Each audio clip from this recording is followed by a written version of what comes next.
You know how we do it. You know how we do it. You know how we do it.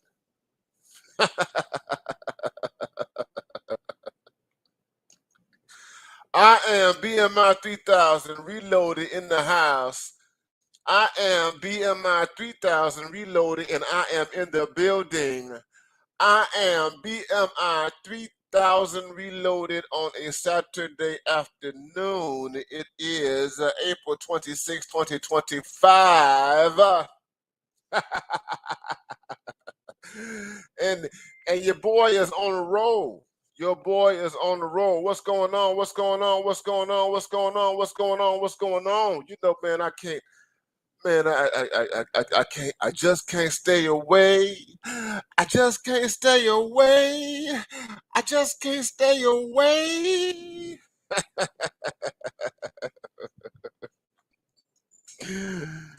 I just can't stay away from this thing, baby. You know what time it is, man. You know I talk my talk. I walk my walk. I do my thing. I gotta keep going.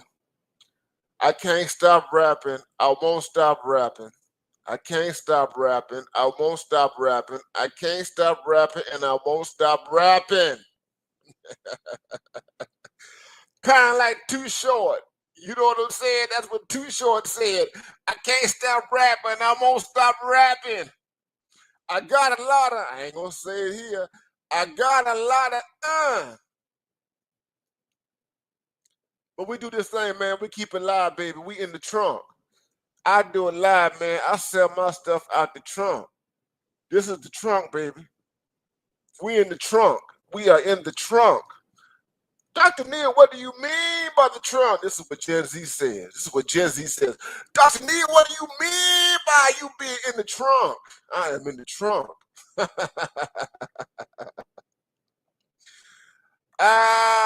Yeah. We sell these mixtapes. These mixtapes are sold at the flea market. These mixtapes are sold at the car wash. These mixtapes are sold, doggone it, on the corner. Oh yeah, we are selling mixtapes out the trunk. That's what we're doing, baby. What's up? What's up? What's up? What's up? What's up? Kevin McAllister, man, good to see you, my brother. Glad that you're here, man. I am glad that you're here, man. I'm glad that you're here, man. Y'all get the likes up. Y'all get the likes up. Y'all get the likes up. Y'all see the thumbnail, man. Y'all see the thumbnail. You know what time it is. You know what time it is.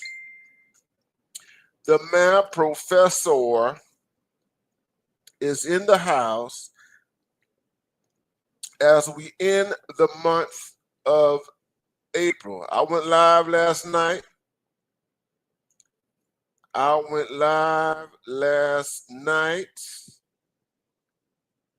Talking about sinners, talking about Ryan Coogler, all those things, talking about the blues, talking about the devil that we know, the devil that we know. If you guys have not seen last night's live, please put it on your playlist. Please put it on your playlist and check it out. Leave a comment, man. Y'all leave a comment, man. When y'all watch my videos, please leave a comment in the videos, man. Please leave a comment. Tell me what you think of the videos. Tell me what you think, good or bad, good or bad. Comment on the content that is there. Y'all do the doggone thing. Do the doggone thing. I am on a roll. I am on a roll. I feel good, man. It's Saturday afternoon, and I'm here today and this evening. I'm going to try to keep this thing short. What's going on? What's going on? What's happening, Doc JP? What's going on, Doc JP, man? We doing it. We doing it. We doing it. Get those likes up. Get those likes up. Get those likes up. The man professor is broadcasting live. This is a 3,000 experience. Yeah, let me get this in 2 times like Umar Johnson. 3,000. This is a 3,000 experience. BMI 3,000. My God, my God, my God, my God, my God. What's going on, brothers? I hope you guys are having a great day. I hope you guys have been enjoying this Saturday afternoon. It's bright and sunny here in the beautiful state in South. I'm sorry. I almost said South Carolina. I used to live in South Carolina. I lived in South Carolina for 7 years, but I'm in North Carolina, baby. I've been living up in North Carolina for a long time. I am on the East Coast, and I am on East Coast time. Yeah. And let me just warn you, man, I got me a little drink inside of me. Yeah, last night, if you guys were with me last night on my last broadcast, I said that I was going to do my best. I said I was going to do my best to come to you full and sober, without any drink in my system, without any rum in my system, without any tequila in my system, without any alcohol in my system. That's what I said. And I'm going to keep my promise now. I'm going to keep my promise now. Now, I said that I was going to work hard. I said I was going to work hard to come out here and talk to you fully sober. I have my faculties now. I want you to understand this. I have my faculties. I am not drunk as a skunk. No. Don't get it twisted. Don't get twisted. Don't get twisted. I had a couple of drinks. I've had a couple of drinks, but I feel good. I feel good, man. Glad that you're here, man. Keith McAllister is in the house. What's going on, man? Good to see you, man. Keith McAllister is in the house. Shout out again to BGS Ibmore, man. Stick around, BGS, man. I'm gonna stick around. Just stick around, my brother. You know what time it is, BGS. You know, you can watch, you can listen. You can be invited, man. It doesn't matter, man. Let me go forward, man. I need to jump into this, man. I got to talk about this situation right here, man. I've got to talk about this. Y'all see the thumbnail? Y'all see Deion Sanders, baby boy. Yes, prime time. Yeah, y'all know what time it is, man. Let me tell you guys, I got a book right here that's right in front of me. It's right in front of me. It's a book that was penned by Deion Sanders. Yes. And this book is a book that Deion put out over 2 decades ago. And I should go to Amazon to pull it up. It came out in 1999. And the book is called Power, Sex, and Money, How Success Almost Ruined My Life. It has a foreword by Deion Sanders. Prime time. Woo! Deion Sanders. Deion Sanders, man. Let me tell y'all brothers about Deion Sanders. I'm a Florida boy. I was born and raised in the state of Florida. And all I'm going to say to you, my brothers, is that I was born, not born, but I grew up in the era.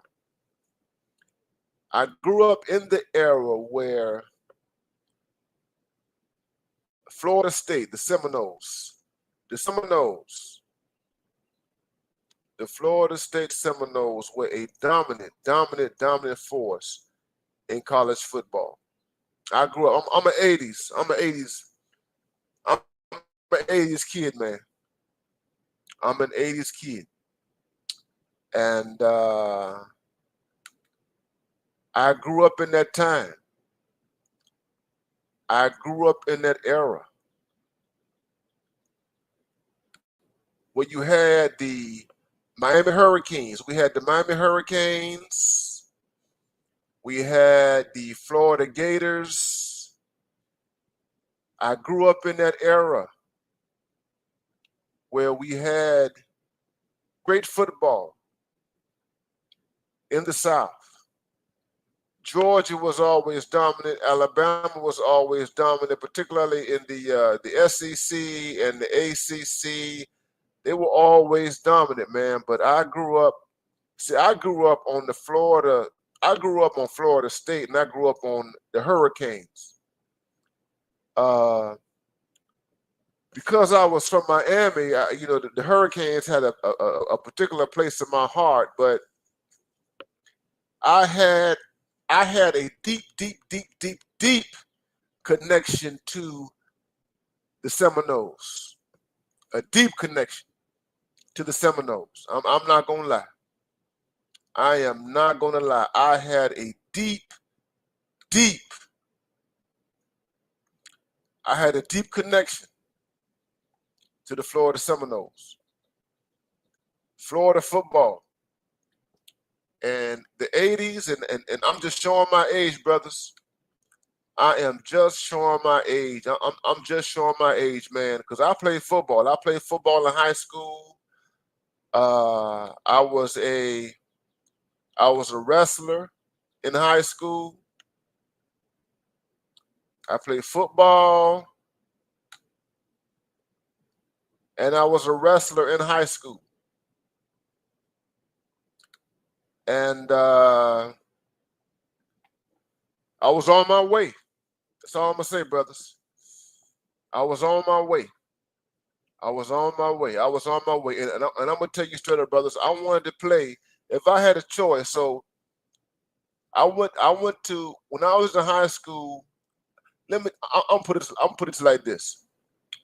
I played when I was in high school. I played with young black men my age who landed at the University of Florida. They played for the Florida Gators. I'm not going to say their names. I played with young black men who landed at the University of Miami. They played for UM. And I also played with young black men who landed at Florida State University. Okay? And I was a fanatic. I was a Florida State fanatic. And I remember watching Deion Sanders.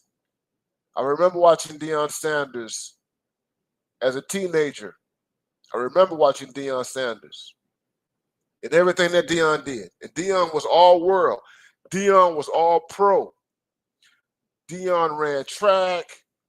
Deion played basketball. Deion played football. Deion came out of Fort Myers. He came out of Fort Myers, Florida. Fort Myers in the state of Florida is like the backwoods. Let me tell you something. Fort Myers, Florida is like the backwoods. Miami was the flagship. Miami was the flagship.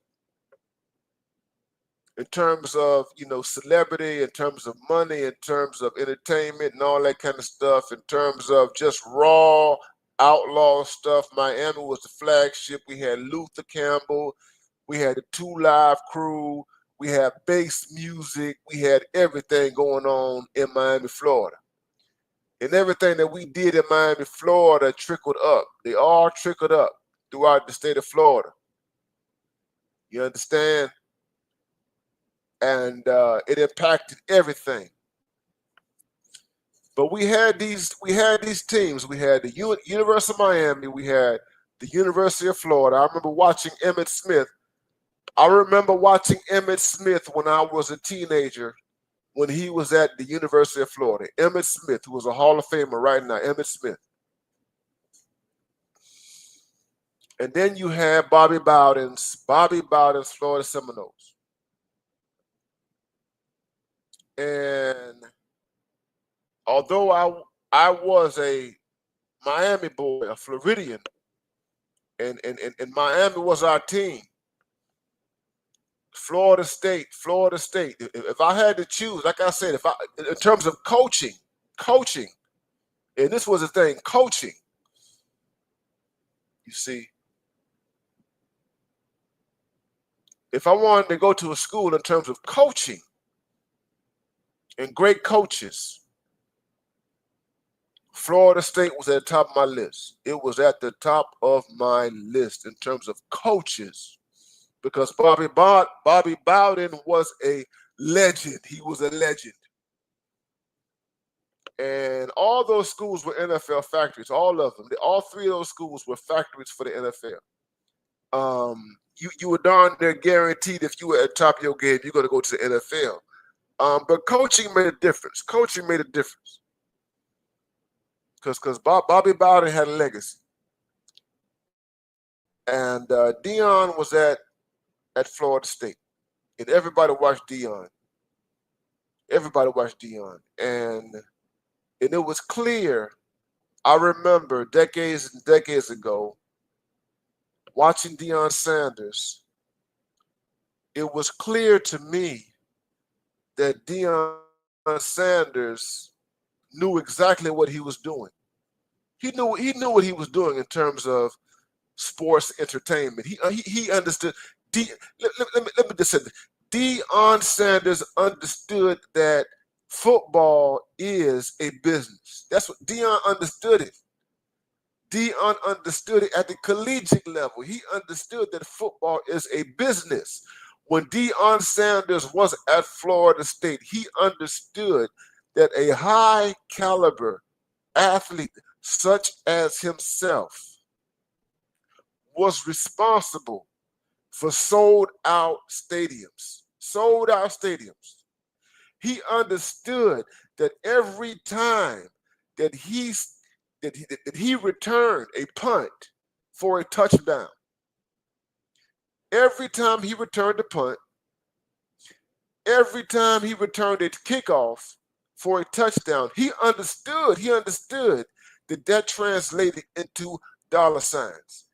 Deion understood the business of sports in a way that I have not seen over the course of my life. He set the template. He created the standard for the athlete who understands his market value. He understands his market value as an athlete. And Deion Sanders was in tap. He was in tune with what was going on in popular culture and everything. Deion Sanders went into sports as a businessman, and Deion did this as a college athlete. And I'm going to go so far as to say that even going into college as a high school athlete who was an all-star, all-world, he knew that this was about business. He understood the business of the game. He understood business. That these people are dealing with him because they want to make money. They want to win games. They want to make money. They want to make these universities rich. Deion Sanders understood that as a young man. Deion understood this. I'm talking about 30 years ago, 35 years ago, 35 years ago, 36 years ago. I'm talking about the 1980s. He was the capitalistic sports athlete. That's who Deion Sanders was in the late 1980s. This is way before LeBron James. I remember when LeBron came out. I remember when LeBron James started playing in the NBA, when he went on his way to the Cleveland Cavaliers. LeBron James was working on a business model. LeBron James was working on a business model that had been established and perfected by Deion Sanders. When LeBron James came out, 2002, 2003, and even before that as a high school athlete, LeBron James was working through a business model, a template, a paradigm that had been set in stone by Deion Sanders more than 15, 16, almost 20 years earlier. LeBron James. He understood it. Yes, we had Charlie Ward too. What's going on? What's going on, Jamal, around the world? What's going on, brother? Good to see you, man. Good to see you. Good to see you. Good to see you. And that was the one thing. And I've watched Deion for over 30 years. I've watched Deion Sanders at every level. NFL, baseball, at every level. High school coaching, college, collegiate coaching, even to this point right now. Entertainment, reality shows, and all that kind of stuff. I've been watching Deion Sanders for the past 35, almost 40 years now. Okay? I've been watching Deion Sanders. I'm 51 years old. I will be 52 years old in September. I've been watching Deion Sanders move for decades. And Deion Sanders, who Deion Sanders is right now, is not just a product of time and development. He's a mature man. He's a sophisticated businessman. But what I'm trying to say right now is that when Deion Sanders was 18 years old, when he was 18 years old, even 17 years old, he understood his value. He understood his worth. He understood who he was as a commodity in terms of sports and entertainment. He understood those things. And he was determined to maximize all of that at the highest levels. Deion Sanders, not just an athlete in terms of natural ability, genetics, and genetics. Deion Sanders is a genetic beast. It was genetics. This is a man who barely went into the weight room. Deion barely went into the weight room. He barely went into the weight. He barely pushed weights. Deion Sanders have never been an extraordinarily physical athlete. He was a defensive back. Deion Sanders was genetics. He was a genetic monster. That's Deion Sanders. He is a genetic monster. Okay? But Deion didn't just rely on genetics alone. He's a genetic monster, but he did not just rely on genetics alone. He didn't just rely on genetics. You're absolutely right.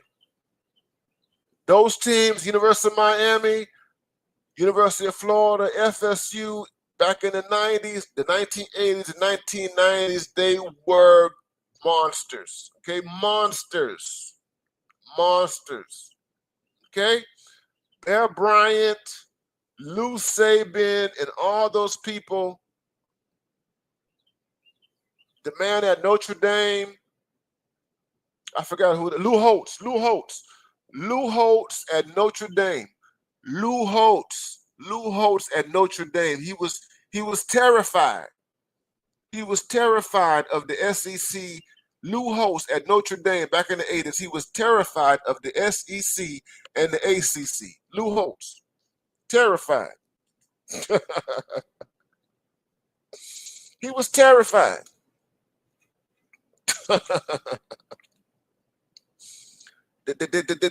Nothing to be played with. And those guys were hungry. Those guys were hungry. They were hungry.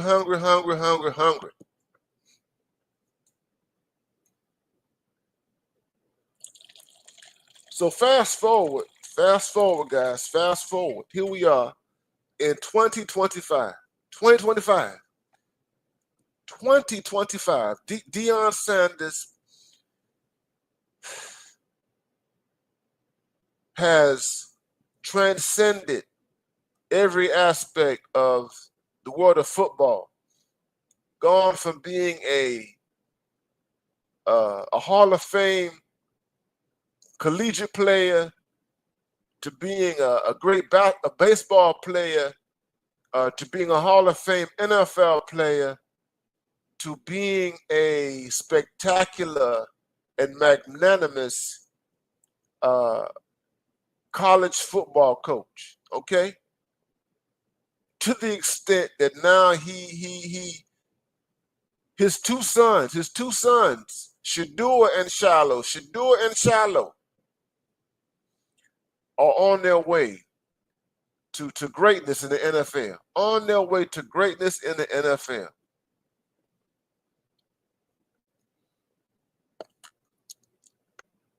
And here we are right now in 2025 talking about Shiloh Sanders. And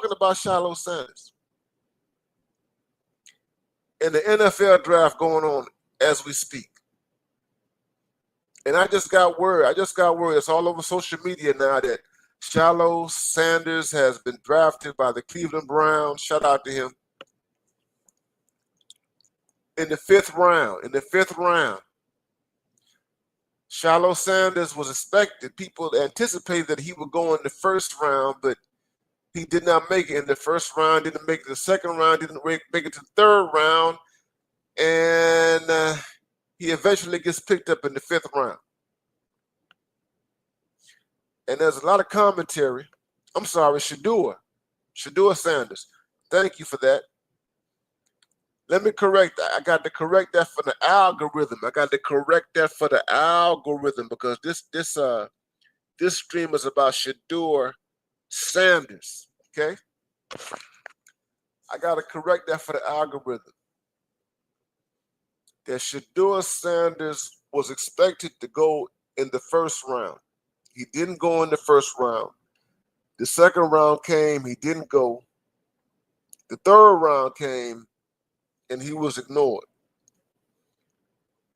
And it didn't take a whole lot of time for all sorts of commentary and speculation to come out in terms of why Sheduer Sanders did not go in the first round. A whole bunch of psychobabble around his attitude, a whole bunch of psychobabble around his so-called arrogance. A whole bunch of psychobabble, which says that Sheduer Sanders, the quarterback,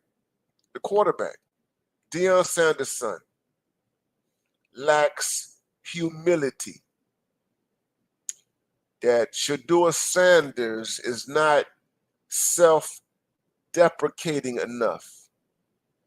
That Sheduer Sanders is not docile enough. He is not humble enough.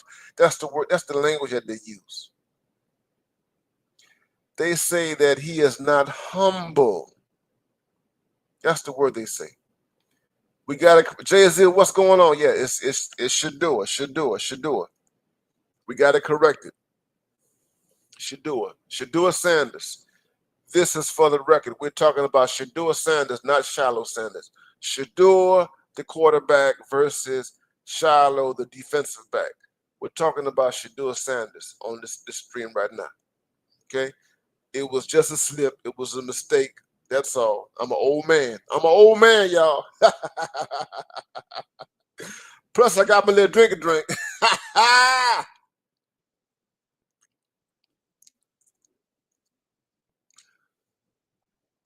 And there's a whole bunch of commentary about this. So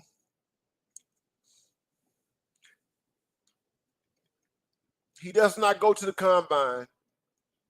He does not perform in the NFL combine. He does something that is atypical of the vast majority of collegiate athletes who want to go to the professional level. He doesn't go to the combine. The commentary says is that he did not do well in interviews. The commentary says that he is too much of a diva. He's too much of a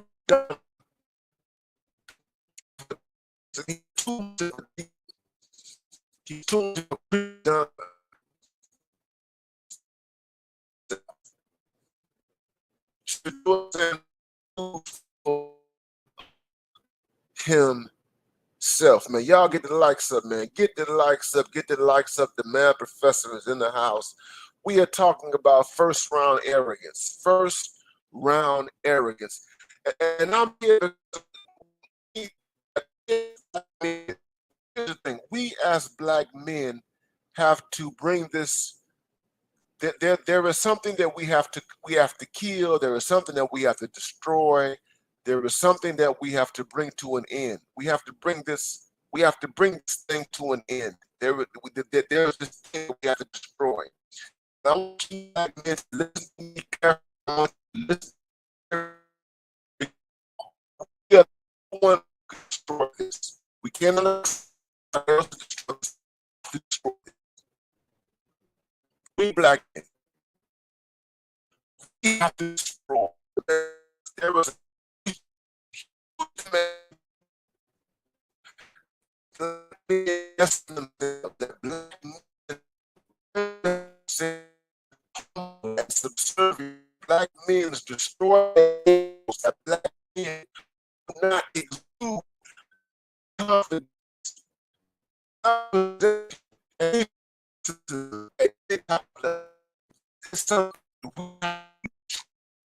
We have this is a part of the legacy and the legacy of growth. This and this thing that's happening right now with Sheduer Sanders is illustrative. It is illustrative of what it is that we have to do. Y'all say I'm Borging. Can you hear me? Put one in the chat.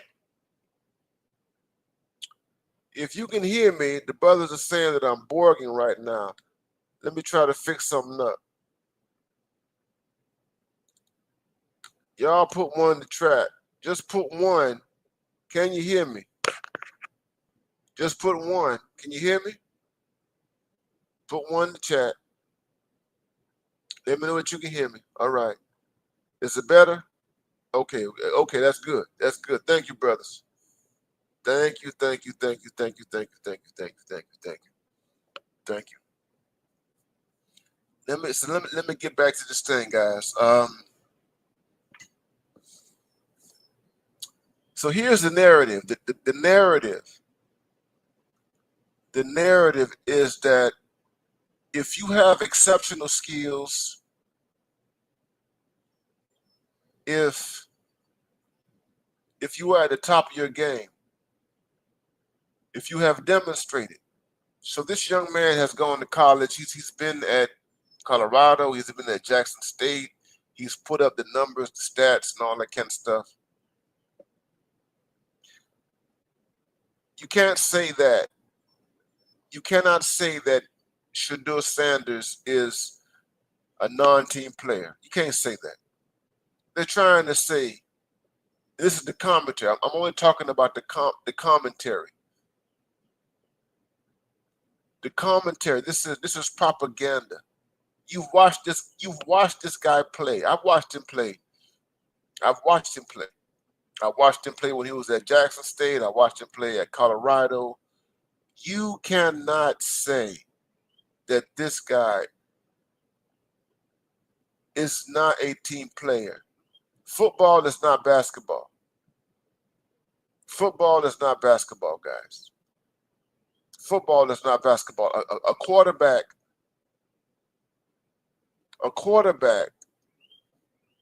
you know, is not a center, is not a powered forward. A quarterback for a football team. You cannot compare a quarterback to any position. I think, and some of you guys who are basketball aficionados, you guys can correct me. You cannot compare a quarterback to any position on a basketball team. I'm unconvinced. You cannot do that. There is no such thing as a quarterback who is a totally selfish individual. I don't agree with that perspective. That the position of the quarterback means that you have to be a team player. The quarterback means that you have to be a team leader. The quarterback position at the highest levels means that you have to be sacrificial. The quarterback, okay? Quarterbacks don't win games. Quarterbacks don't win games by themselves. I don't care what anybody says. I don't care how good the quarterback is. Quarterbacks do not win games alone. A quarterback cannot be dominant without an offensive line. There is no such thing as a dominant quarterback who does not have a strong offensive line. Okay? You cannot be an individualistic person at that position if you're a quarterback. You just can't. Everything happens because of everybody else who was on the field. You've got your offensive line, you've got your backfield, you've got your tight ends, you've got your receivers. You cannot be successful as a quarterback if you are a person who is driven by narcissism. You can't. You can't.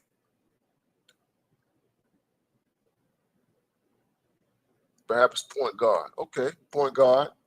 Perhaps.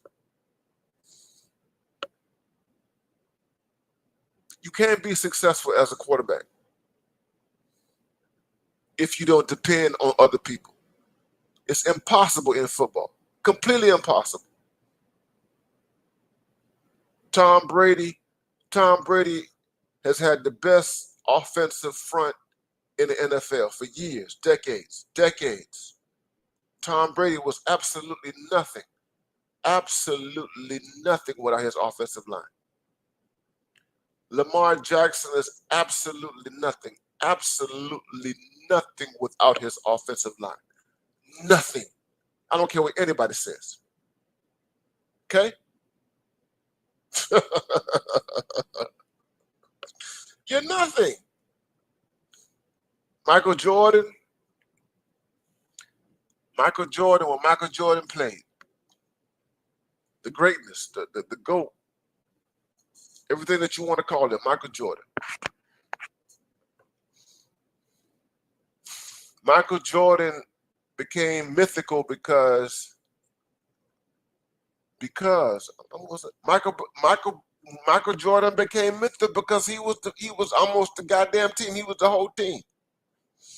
Michael Jordan, that's how it became mythical. Dr. J became mythical because he was, the perception was he was the whole fucking team. Dr. J. LeBron James, mythical because the perception, he's the whole team. LeBron James, you build an entire team around one individual in basketball. You build an entire team in basketball around an individual. Y'all correct me if I'm wrong. I'm going to drop the link later. Y'all correct me if I'm wrong. Get the likes up, man. Get the likes up. Get the likes up. Get the likes up. This is BMI 3000 Reloaded. BMI 3000 Reloaded. I'm in the house. But here's the thing. Here is the narrative. The narrative is that the NFL, 32 teams, you have 32 teams, you have 32 billionaires, which constitute the NFL. There are no black-owned teams in the NFL. We don't have any black owners. There are no black owners in the NFL. And the story is, the narrative that is circulating about is that the reason why Sheduer Sanders did not go number one in the draft is because these teams were making a point. These teams were humbling him. That these teams were making an example out of him. That these teams are not going to tolerate a prima donna. They're not going to tolerate a self-possessed, narcissistic black quarterback. And they're definitely not going to accept an individual like this who's the direct lineal descendants of one of the greatest, if not the greatest football players in the history of the NFL, i.e. Deion Sanders. Deion Sanders. And Deion Sanders has been outspoken, and I don't have to explain to you guys who Deion Sanders is. You guys know who Deion Sanders is. No one has to explain Deion. We know who Deion is. Deion is a black daddy, who was unapologetically interested in the success of his sons. No apologies whatsoever. He does not apologize whatsoever. He is outspoken. He has not hidden it. He has not played the humble game and just okay. We're gonna lay low and and do this thing in a very, very quiet manner. No. Deion Sanders has always been loud. He's always been loud. He's always touted greatness and all that kind of stuff. He knows the NFL. He's been a part of football for all of his life. The only thing that Deion Sanders knows is football at every level.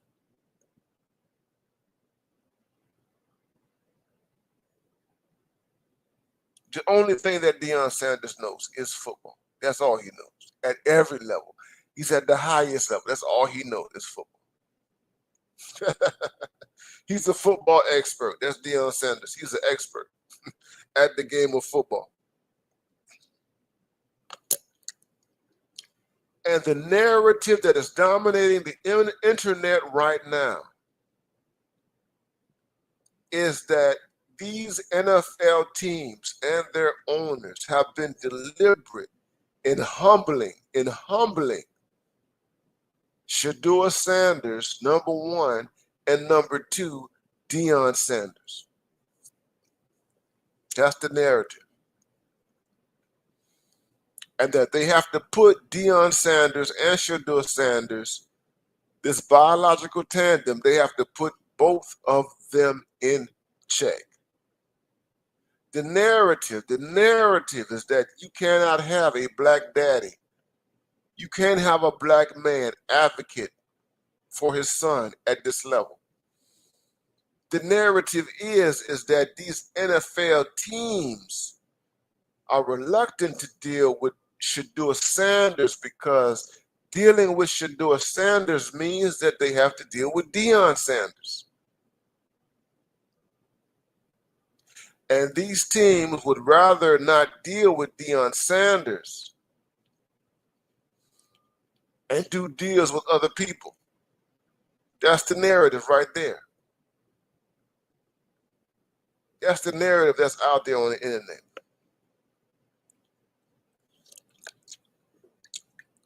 But the reason why I'm doing this stream, this is about first round arrogance. First round arrogance. First round. Nanga Iboko, absolutely right. Absolutely right. Archie Manning. And he ain't the only one. Archie Manning is not the only one.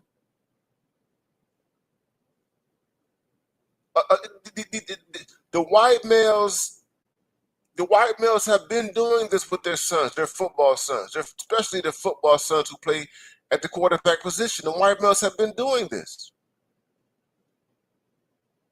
The only difference is that Deion is the most vocal, the most visible of them all. And Deion Sanders is a college coach. He is a college coach right now. And Deion Sanders is at the top of his game as a coach. And Deion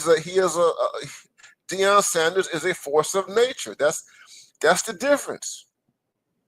That is the difference between Deion Sanders and Archie Manning and these others. Beyond race. Yeah, let me say this. We're going to put this out there. So the white males do it. The white males have done it. The white males have done it. But all of a sudden, you have a problem when a black man does it with his sons. There's a problem there. There's a problem.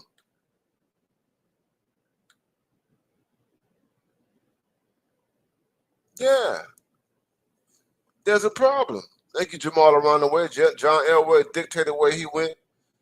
Said he won't play for the... Yeah, that's it. It's a problem. It's a problem when the black man does it. And there was a demand. We have... And this is the plantation. Yes, there is a plantation. I'm going to say it's a plantation mentality. I'm going to say this. Yes, the NFL, the National Football League, is a multi-billion-dollar industry. Let me get this out here. The National Football League. Y'all get the likes of, man. BMI 3000 Reloaded. BMI 3000 Reloaded. Cash App, $ BMI 3000. Cash App, $ BMI 3000. Cash App, $ BMI 3000. The National Football League is a multi-billion-dollar industry. The National Football League is an industry that, yes, it creates black millionaires. Yes, let's get that out there. If you are a black man and you are fortunate to make it to the National Football League, you are fortunate to touch money that most of us will never see in our lifetimes. That's just a reality. Does it make millionaires? Yes, it makes millionaires. The National Football League, it makes millionaires. But the National Football League still has a mentality that is tied to the plantation. The fact that you don't have black owners amongst you, 32 owners, 32 teams, all of them billionaires. Sean Combs, y'all know Diddy. Diddy tried to buy a football team. Did y'all know that? Diddy tried to buy a football team. He tried to get a share of the NFL, and he was effectively shut out from becoming an owner in the NFL. You don't have a cadre of executives that are black in the NFL. You just don't. The NBA has done much better. The National Basketball Association has done much better in terms of having black owners. The National Basketball Association has done much better in terms of having black executives, black decision makers, administrators. It has done a much better job. The NBA is light years ahead of the NFL in terms of black men being a part of the administrative infrastructure of professional sports. The NBA is light years ahead of the NFL. Light years ahead of the NFL in terms of ownership, and light years ahead of the NFL in terms of executive positions. So the NFL still operates on a plantation model. White owners, black labor. White owners, black labor. The labor is black, the ownership is white. Is it possible for black owners? Is it possible for the black people to become owners? As far as the NFL stands right now, no, it is not possible. They don't want black owners. as far as from what I see, they don't want black owners in the NFL. They don't. The NFL does not want black power brokers. Are there black coaches in the NFL? Yes, you got black coaches in the NFL. Yes, you do. There are black coaches in the NFL. They're there. Yeah, I'm not. Yes, yes, we have black coaches and all that kind of stuff. But I'm talking about at the highest levels of the NFL. I'm talking about the non-field work, the administrative ownership is not black. It's not black.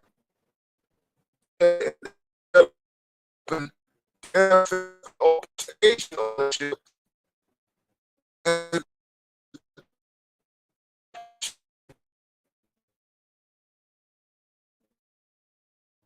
I feel a small bit to start with Black American.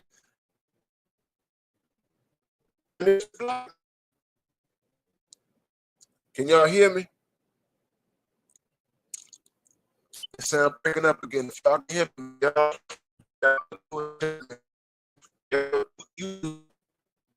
I'm not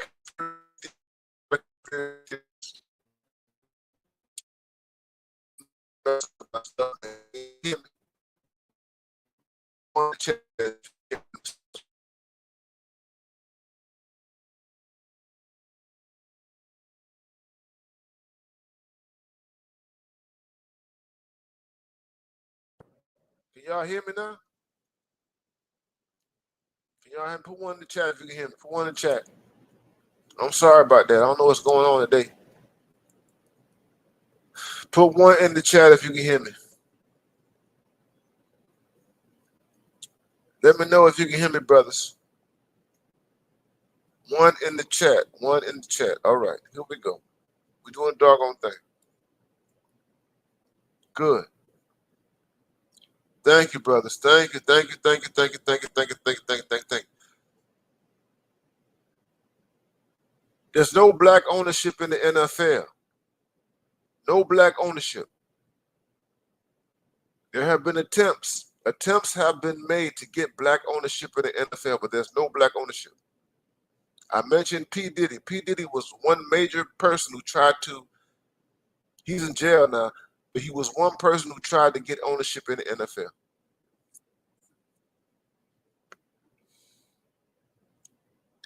And in terms of executives, high administration, the NFL is still a white man's. It's still a white man's land. It's a white man's land. White man's plantation. Football is a plantation sport. It is. I mean, we just have to be honest. Football is a plantation sport. Y'all get the likes up. Y'all get the likes up.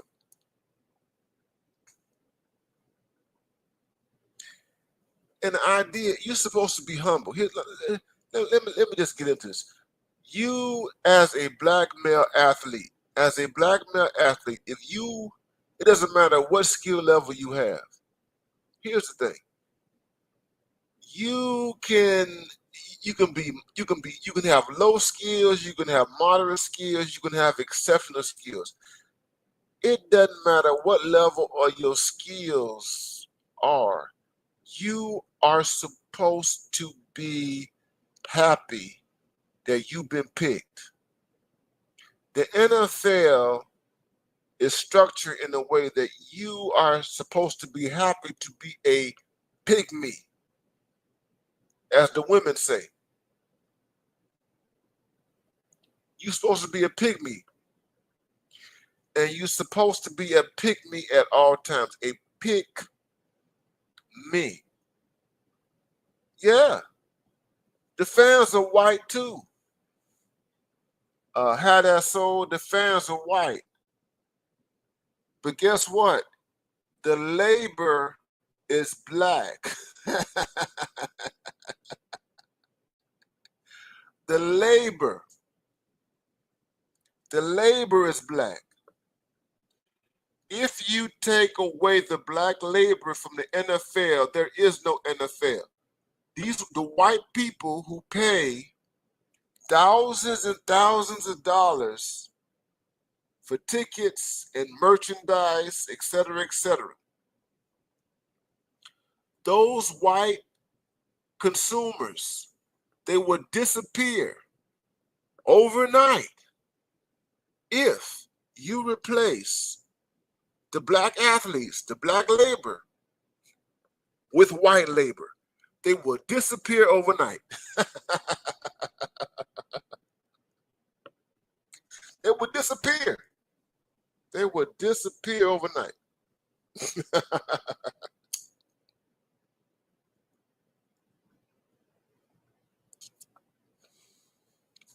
They would disappear. If the NFL went from black to white overnight, nobody would watch it. I guarantee you right now. If the NFL went all white over the next year or two, white people would not watch it. They would not watch it at all. I guarantee.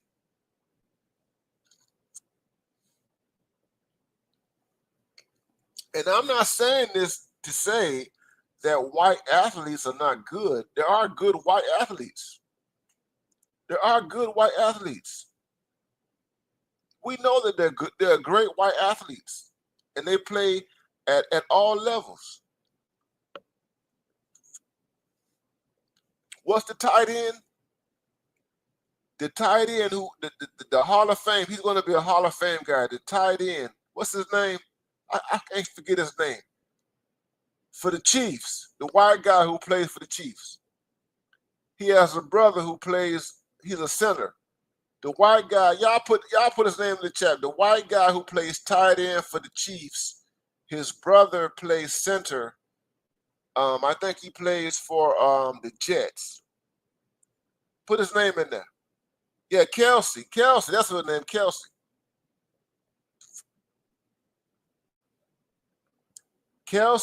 Travis Kelsey. Travis Kelsey plays tight end. He has a brother. Y'all put his brother's name in the chat. The brother plays. The brother is an offensive lineman. If I'm mistaken, y'all correct me. But his brother is an offensive lineman. Two white males, two white brothers who play in the NFL. Hell, they even have their own podcast.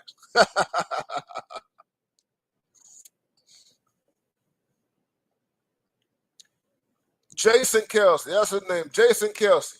Jason Kelsey.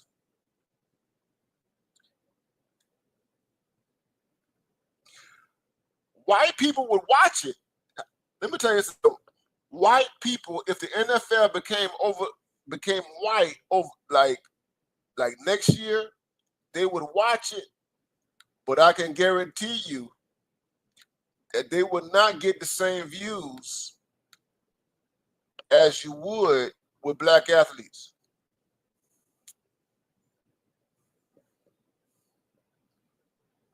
You see, the labor is black. The labor is black. The labor is black.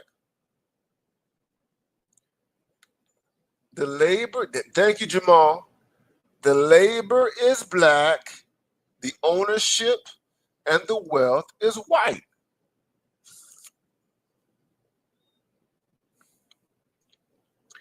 If the NFL became a white league, I guarantee you that nobody would watch it. Over time, nobody would watch it. If black men were to abandon football, and I'm going to tell you this, that would not be a bad thing. Y'all hear me carefully. If black men were to abandon football and to pursue other activities, black men were to abandon football and business, were to abandon football to information technology, if black men were to football and going to time, I would not be. I would not be.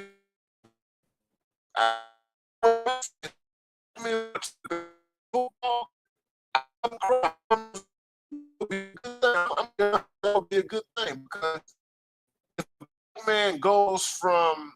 know, football to information technology, if he goes into STEM, if he goes into coding,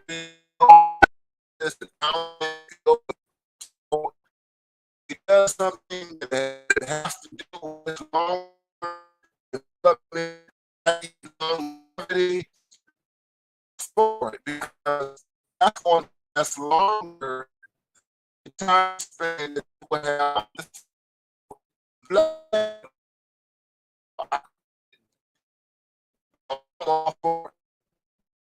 But to abandon football as a commodity, football as capitalism, it would disintegrate. Okay?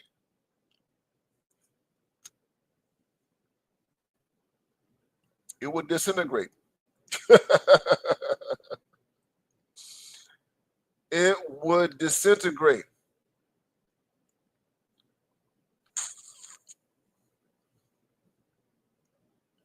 Yeah. Yeah, because the white males, you have a lot of white males who are good at football. Yeah, they're good. They're good. They're good. But the white males have greater incentives. They can go into a variety of arenas. A white man did not have to look at football as his end-all be-all. A white man. It doesn't matter what class he comes from. A white man does not have to confine himself to the terrain of sports. He doesn't have to. He can do whatever he wants to do.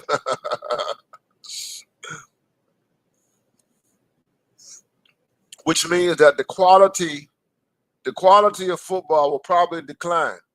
You see, Travis Kelce, here's the thing about Travis Kelce. Travis Kelce is who he is because he's been around black men. Travis Kelce. If Travis Kelce did not play in a sport that was dominated by black men, Travis Kelce probably would not be Travis Kelce. That's the thing. He's an exceptional athlete. He is a Hall of Fame athlete. No one doubts that. This guy is a Hall of Fame athlete. He's an exceptional athlete, but you cannot understand his exceptionalism apart from the fact that he's been competing with black men. He's been competing in a sport that's been dominated by black men. That's just the reality.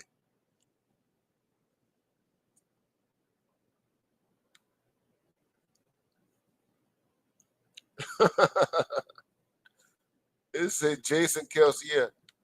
That's his brother, retired center. Yeah, he played center. Uh-huh.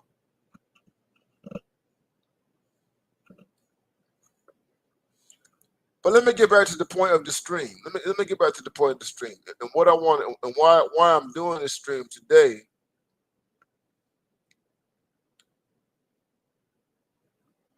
I'm doing this stream. Y'all put two in the. I've been borging, so y'all put two in the chat if y'all can still hear me.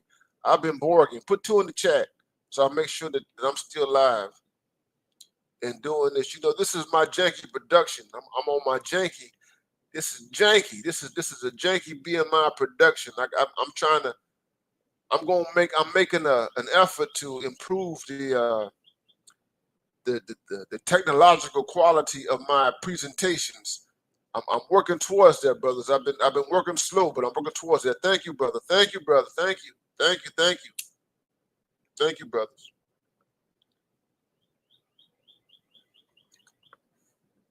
But here's the point.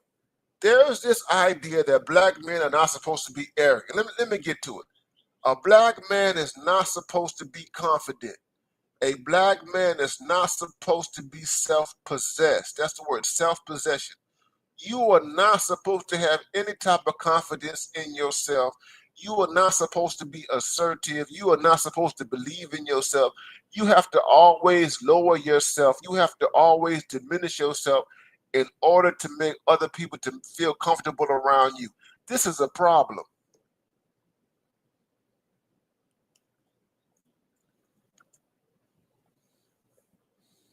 Now, Sheduer Sanders is a young man. He's a young man. He's a young man.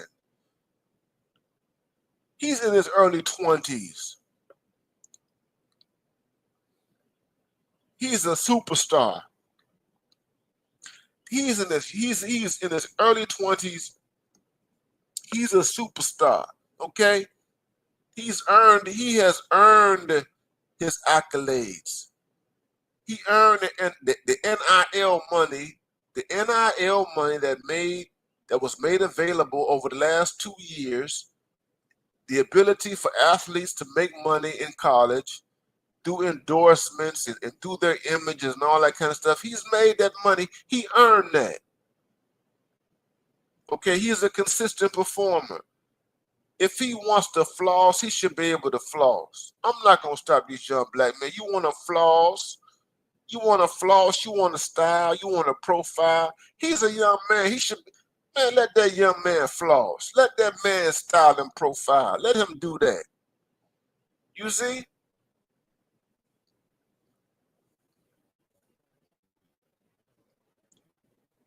You see what Deion interviews.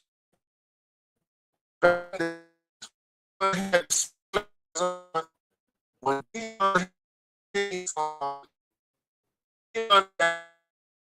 Deion had the S curl, when Deion had the designer clothes on, Deion was able to match all of the flaws, all of the swag, all of the braggadocio with achievements on the field. That's what Deion did. Deion had the achievements. Deion had the competitive instinct. Deion had the aggression. Deion had the mind of a champion. And that came with it. The flaws came with it.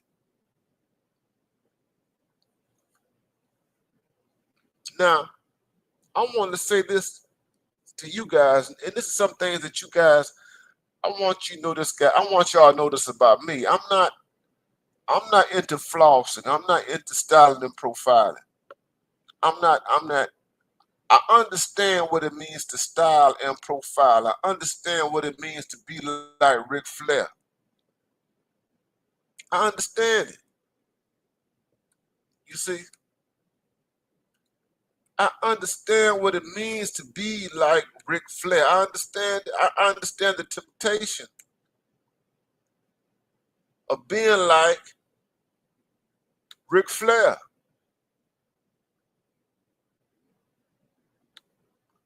I understand it.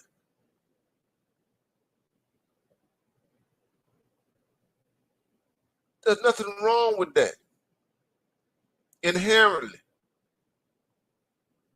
If the brother wants to style and profile like Ric Flair, if you want to style and profile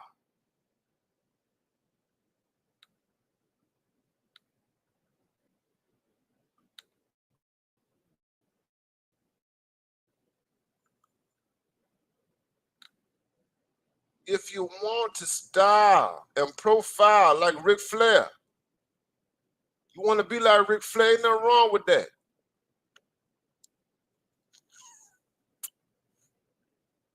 Ain't nothing wrong with that.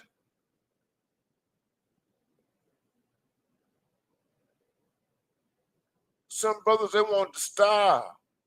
They want to profile like Ric Flair. Ain't nothing wrong with that. You want to be like Ric Flair? He's a young man. He's a young man, man. He eventually,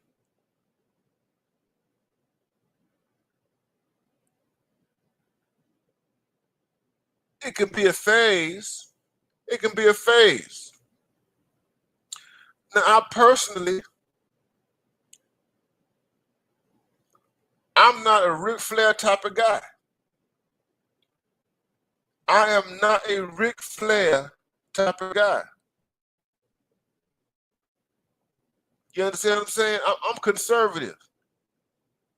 I'm conservative when it comes down to money. I'm conservative when it comes down to material things. You see, I'm conservative, guys.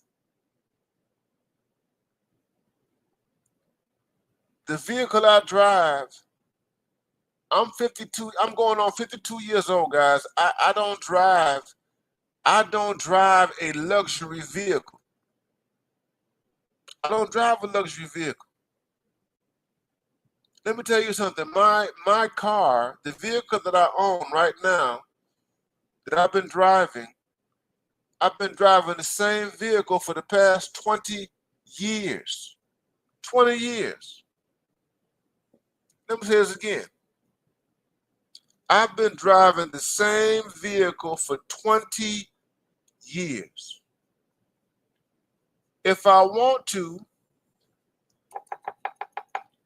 I can go out and buy me a brand new vehicle.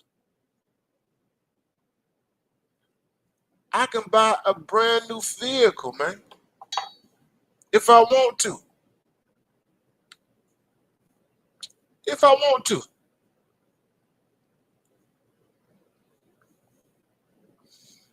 But I choose not to, because I have a whole different philosophy of money. I'm not trying to impress anybody. I'm not trying to impress anybody. I'm not trying to be popular. I don't care about people liking me. I don't care about people praising me or celebrating me.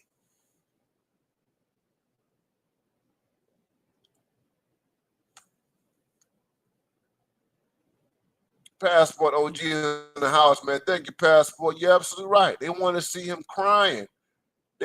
Here's the thing, they want to see him, they want to see Sheduer, they want to see him on his knees. They want him to say, oh my God, I'm so grateful, thankful, thank you for bringing me into the NFL. Thank you.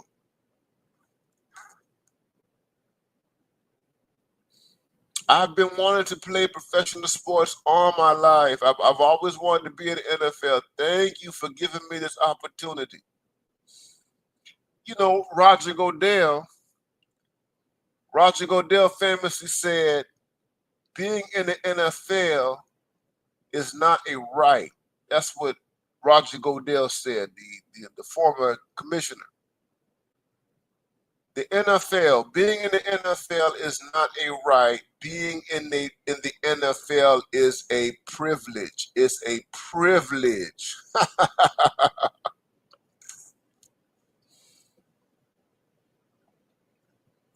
So if you're Deion Sanders, you're supposed to say, oh my God, thank you, Commissioner.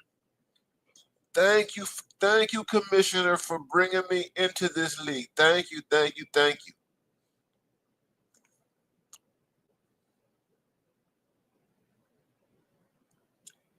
But here's what's so ironic about it, guys. Here's what's so ironic about it. I'm gonna tell y'all what's so ironic about it. They want you to be humble. They don't want you to showboat. They want you to be humble. But because they want to sell tickets, because they want you to make money, because they want you to make money, they want you all up in everything. They want you to open your mouth.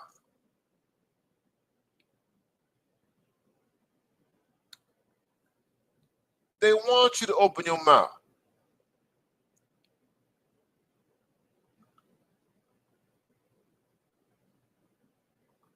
They want you.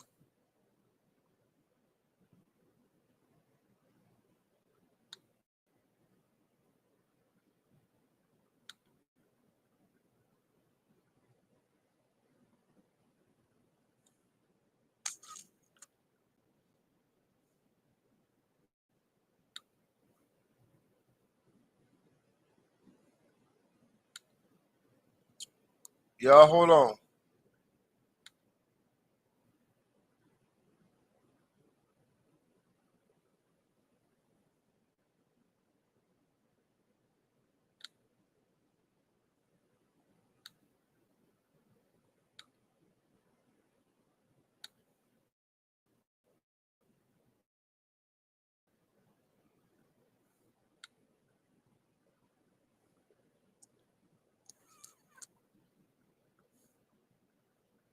They want you.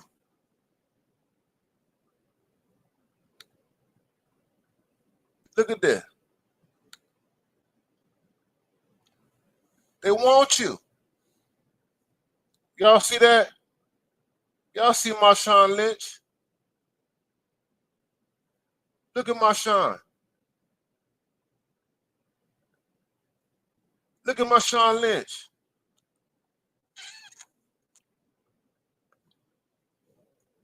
NFL superstar. Running back. Super Bowl player.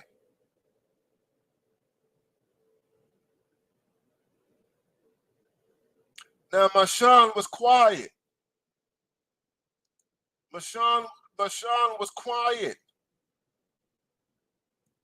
Marshawn did not want to be Ric Flair.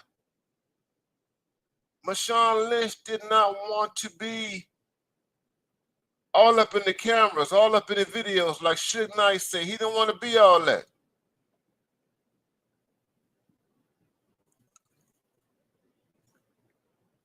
And they had everything to say about Marshawn Lynch. So y'all put 2 in the chat if y'all can see everything I'm doing. Put 2 in the chat. Y'all put 2 in the chat if y'all can see everything I'm doing. Put 2 in the chat.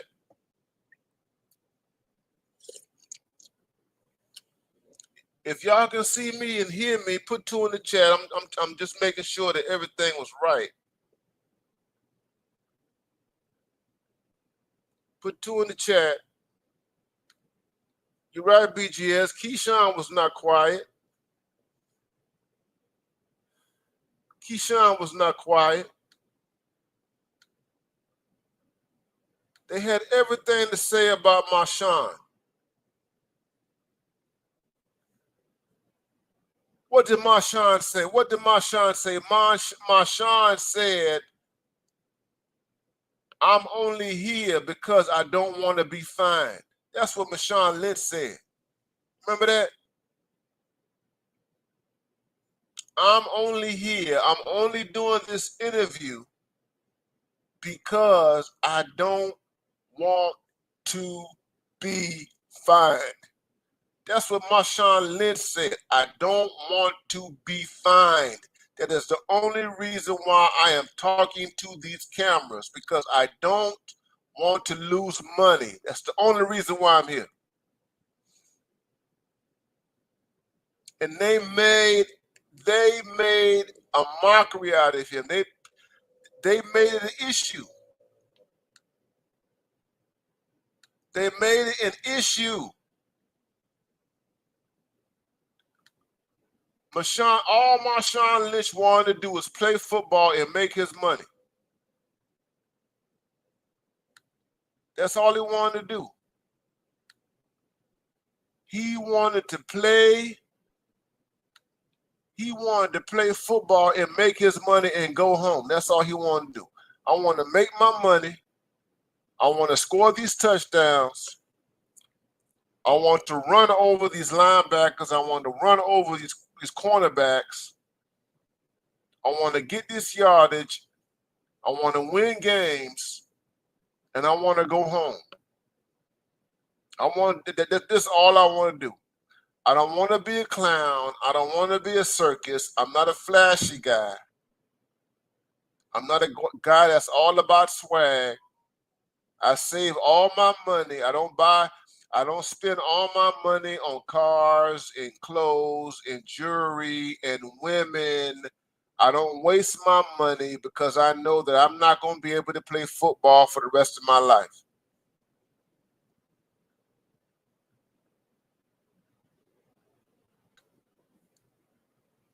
I don't want to play football for the rest of my life. I can't play football for the rest of my life. I have no interest in being Ric Flair. That was Marshawn Lynch. So it's like, you're damned if you do, you're damned if you don't. You're damned if you do. Y'all get the likes up, man. Get the likes up, get the likes up, get the likes up, get the likes up. Cash App. $ BMI 3000. Cash App, $ BMI 3000. Cash App, $ BMI 3000. You're damned if you do. You're damned if you don't. Marshawn Lynch was a humble man. He tried to play the humble role. He did not want to talk. He went to the extreme. I really don't want to talk to y'all. I just want to be a football player. That's it. And make my money and go home.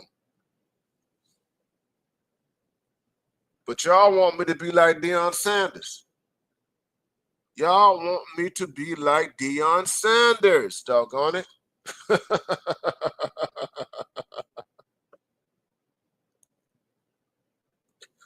You see the game? Do y'all see the game? Do you guys see the game that they play with black men? You see the game? I hope y'all see the game. Y'all see the game?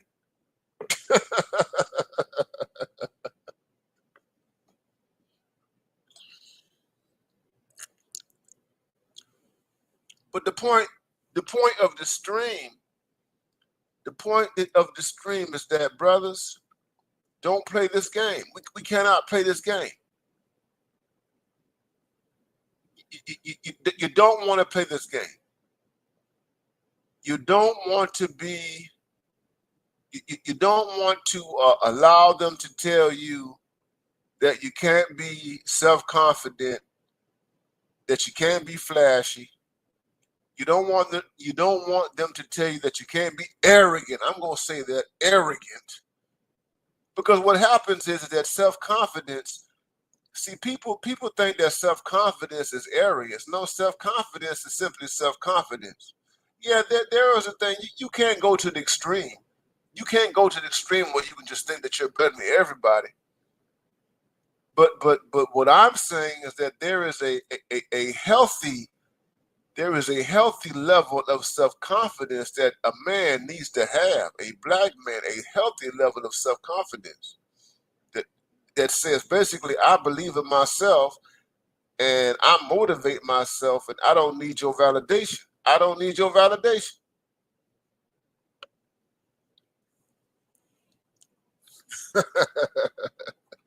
I don't need your validation. Ain't nothing wrong with that.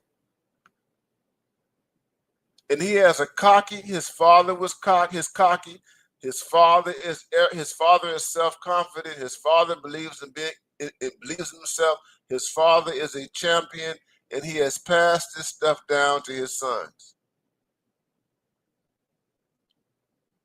And see, there are black people, and here's what I'm going to do. There are black people, here's the thing. Peace to you, my brother, peace to you, LST. There are black people who have the same type of mindset. I'm going to let's be specific. There are black women. There are black women who insist that black men be humble. There are black women who insist, black mothers, black girlfriends, black wives, black females, etc., etc. They insist that you lessen yourself in front of them in order that they feel some kind of way. Let me say this again to you so it's clear that there are black women, your mothers, your sisters, your aunts, your cousins, your girlfriends, your wives, who believe that you need to lessen yourself, that you need to be self-deprecating in order for them to feel some kind of way. That you need to know your place. You need to know your place. That's the widespread perception that a black man is supposed to know his place in society, and he is not supposed to believe in himself, or he's supposed to lessen himself. Even if he is exceptional, even if he is accomplished, you are supposed to diminish who you are as a person in order for the people around you to feel normal. That's a pathology. What I'm telling you guys, that's a pathology. Okay? It's a pathology.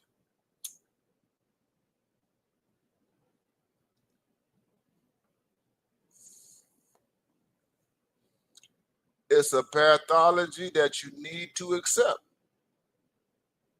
Thank you, BGS. It's a pathology. And you don't need to accept that pathology. Not at all. You need to reject it. I don't care where it comes from.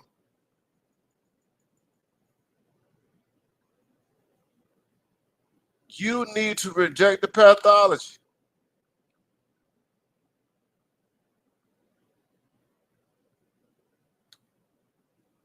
You need to reject it.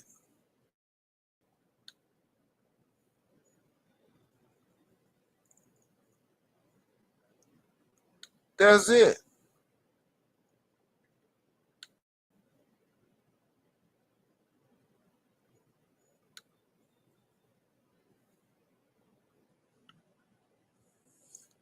Where y'all at?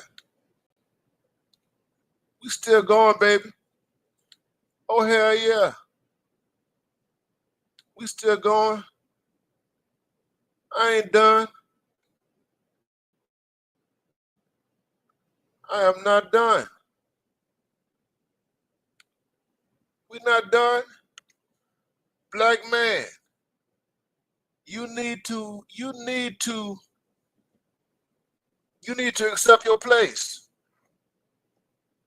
You need to accept your place, black man. Y'all see that? Never get out of place. Never get out of place as a black man. Never, ever, ever, ever get out of place. Never think that you are more than what you are.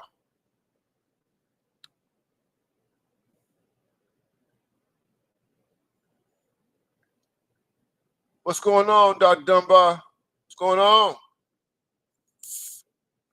I remember my mother thinking that Carl Weathers was arrogant and full of himself when I was young. Yeah, she was. I'm sorry, Dr. Dunbar, Anwar Dunbar, your mama was wrong. Don't take it wrong. I think you agree with me, brother. I think you agree with me. I think you agree with me. I remember my mother thinking that Carl Weathers was arrogant and full of himself when I was younger. Yes, yeah. No. He was a confident black man. I think your mama was wrong. I think you agree with me, Anwar Dunbar, Dr. Dunbar. I think you agree with me. Mama was wrong. Thank you for sharing that. But mama was wrong.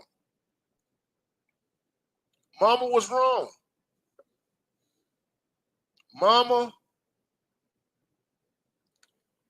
was wrong. You're right. Mama was wrong.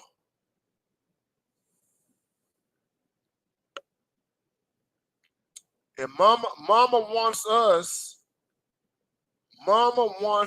to think that we are less than who we are, because mama has accepted, and here's the thing, mama has accepted the idea that black men are beneath everybody else. That's what mama has accepted.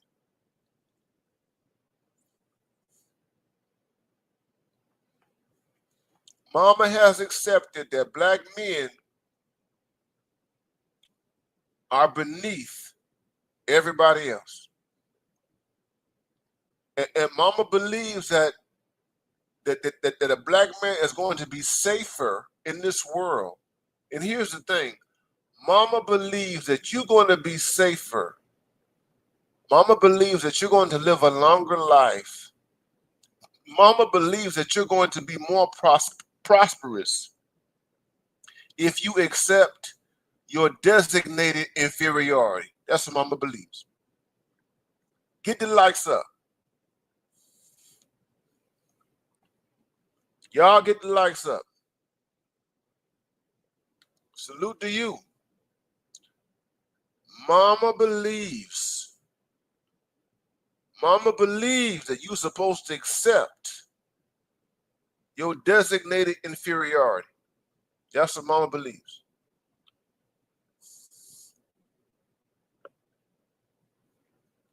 And black men need to reject this. This is the legacy of slavery.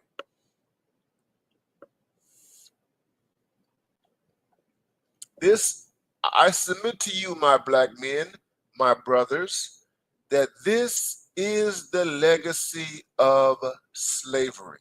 The legacy of slavery. The legacy of slavery. So the legacy of slavery. To accept the belief that you, as a black man, are beneath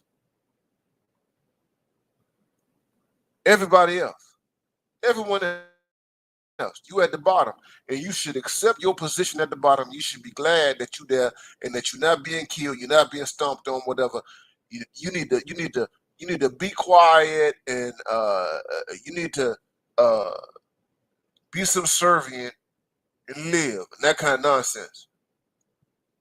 Never step out of place. That's what Mama has believed that, and she's passed this down from generation to generation. And I'm gonna be fair to Mama, because a lot of black men have carried this stuff out. A lot of black men have believed this themselves.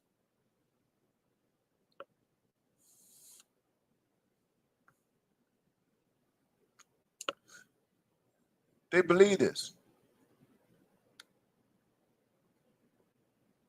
Salute.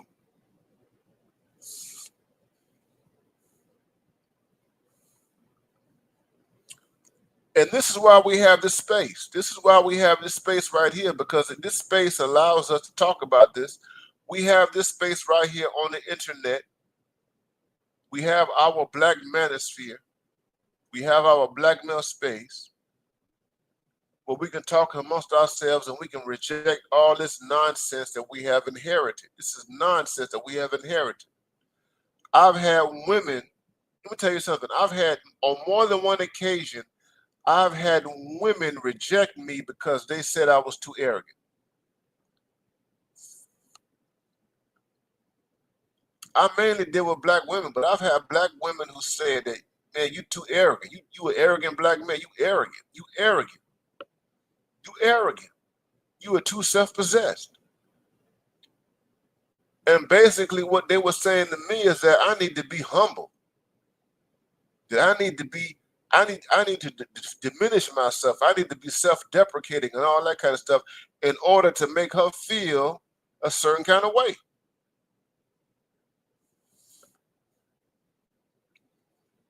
And you will not only deal with this with women, but you will deal with this in the world of economics. You will deal with this in the world of employment. Employers have this mentality. When you go into the job market, when you deal with capitalism, if you are a businessman, this happens to black men at every level, from the black men at the bottom to the black men at the top. There is an insistent demand that you must diminish yourself in order to make people feel comfortable. This is nonsense. Kevin Samuels, in his short time, he was trying to destroy that. He was trying to destroy that psychology among black men. Kevin, that's what Kevin was doing. Kevin Samuels was trying to destroy this psychology that exists among black men that goes way back to slavery.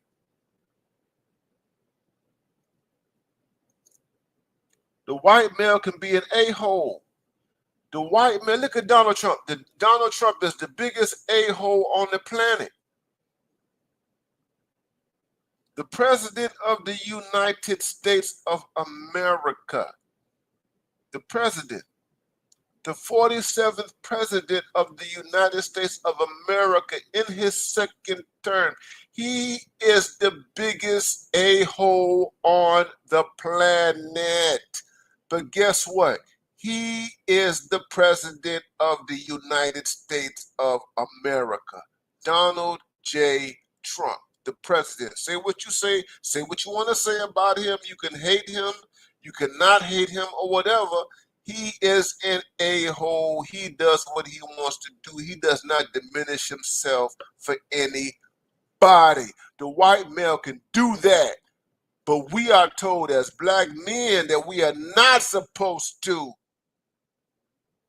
express who we are and to be unfiltered and unflinched.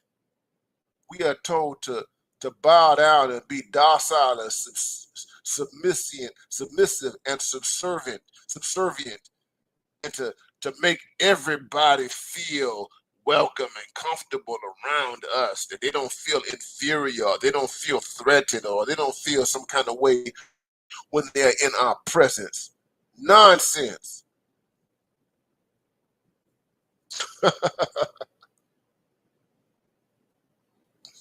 Shout out to Sheduer Sanders. He got drafted. Sheduer Sanders finally got drafted. He got taken up, according to the internet, by the Cleveland Browns. He got taken up. We look forward to seeing everything that he is going to do in the future. Sheduer Sanders. I look forward to seeing what that brother's going to do.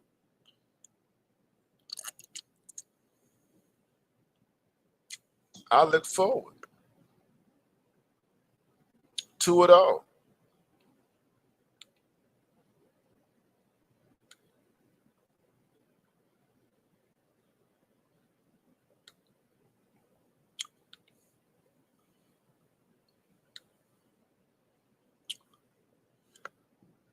I got 60 folks watching. I've been up here for over an hour. I've dropped the link.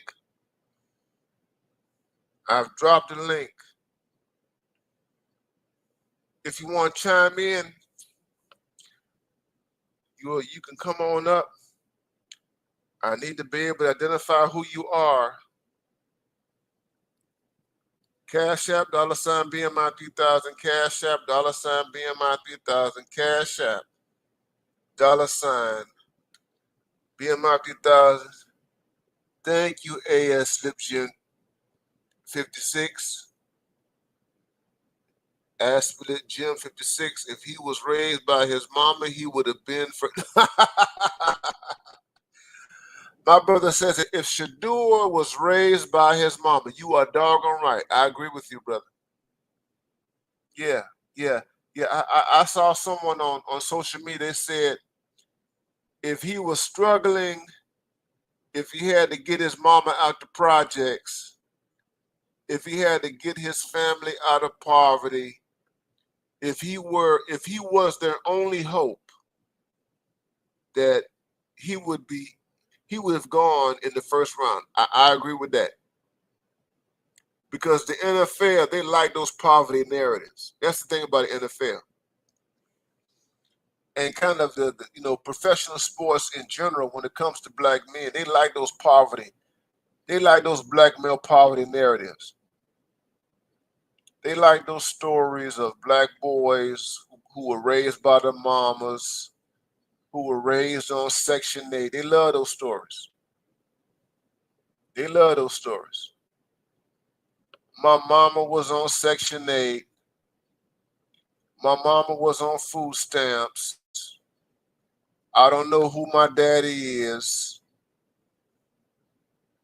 I have no money and what have you. And I'm just so glad to be here.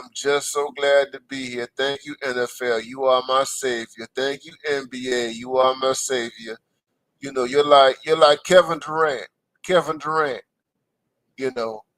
My mama raised me. my mama raised me and my brother, and she was struggling, and she worked so hard, but blah blah blah blah blah blah blah. And now I can change my mama's house, my mama's life, and I can buy her a house, and I can buy her a car, blah blah blah blah blah blah blah blah. Thank you NBA for drafting me.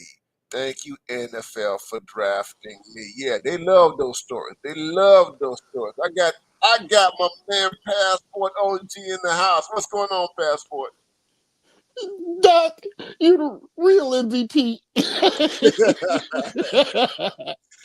Man, they love to see them brothers crying on draft day, boy. Oh man, they love They it. love to see that, boy.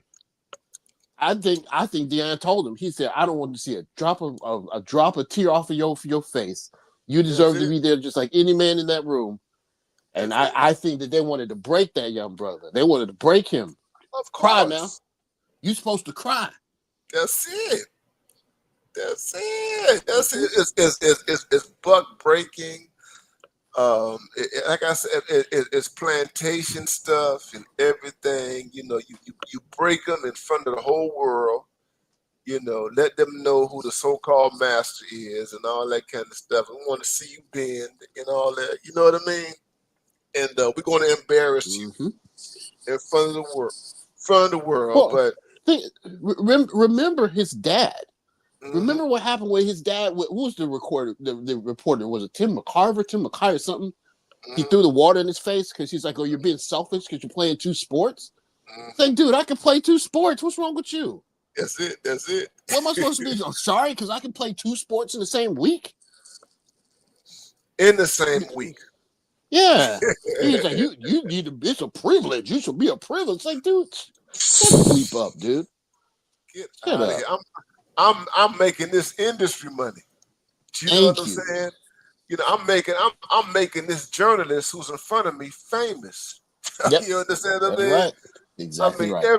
everybody who stands in front of me, all right, is gaining in capital because of who I am and what Mm-hmm. I do. Deion was clear about that from the beginning, brother. Mm-hmm. From the Yeah, beginning, I think there's a touch of. I think there's. I mean, there's certainly jealousy in that. of course. How can you be where you are and still be proud, right? Like Yeah. you're not supposed to be proud. You're supposed to grovel at this opportunity, and when you can't even make him grovel, Yeah. then I don't know. It makes him. It gives him power. It it gives them power, you know, because it's like we want to show you who's in control. We want to show you who the master is and all of that. You know what I'm saying? And what's crazy about it is that everybody is watching what's going on, right? And it's Mm-hmm. like we've watched this kid um, in the open, you know, watched him Mm-hmm. play at Jackson State. We watched him play at Colorado and everything like that. And yes, his daddy has the notoriety. His daddy has the elitism. He has all this kind of stuff. We know that he's not a second-rate athlete. No, We know it. You know what I mean? And it's kid. like, and we Well, he's know that been. Go we ahead, Doc. know Go that ahead. we know that if you so here's the thing, man. But here's the thing.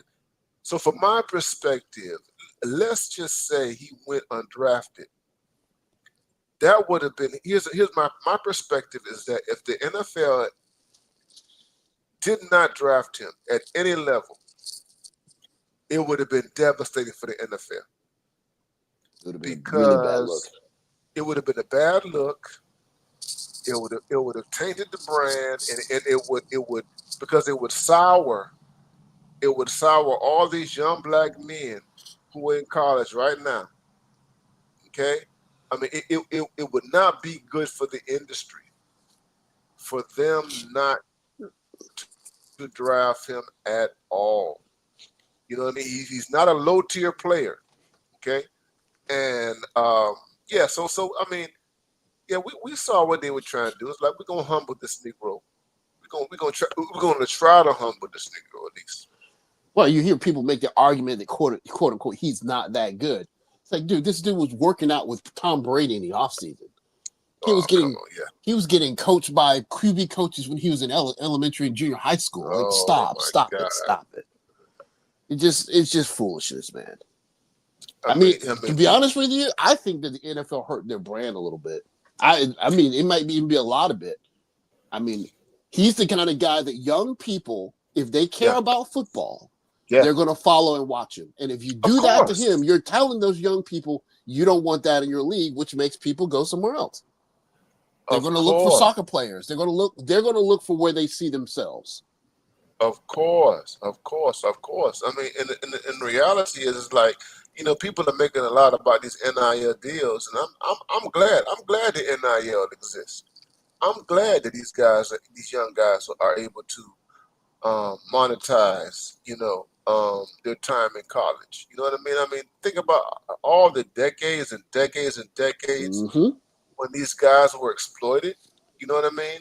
Making That's right. all this money for these colleges. I mean, think about Alabama, man. Think about how much money, black men have generated for the University of Alabama, man. You know what I'm Mm-hmm. saying? I mean, the last time I remember I was looking, not so long ago, man. I mean, the athletic department brings in more money than almost during the whole university, bro. Yep. I mean, football by itself. That's right. So That's right. football. I mean, you're a tech and science guy. Think about this, man. OG, you're a tech and science guy.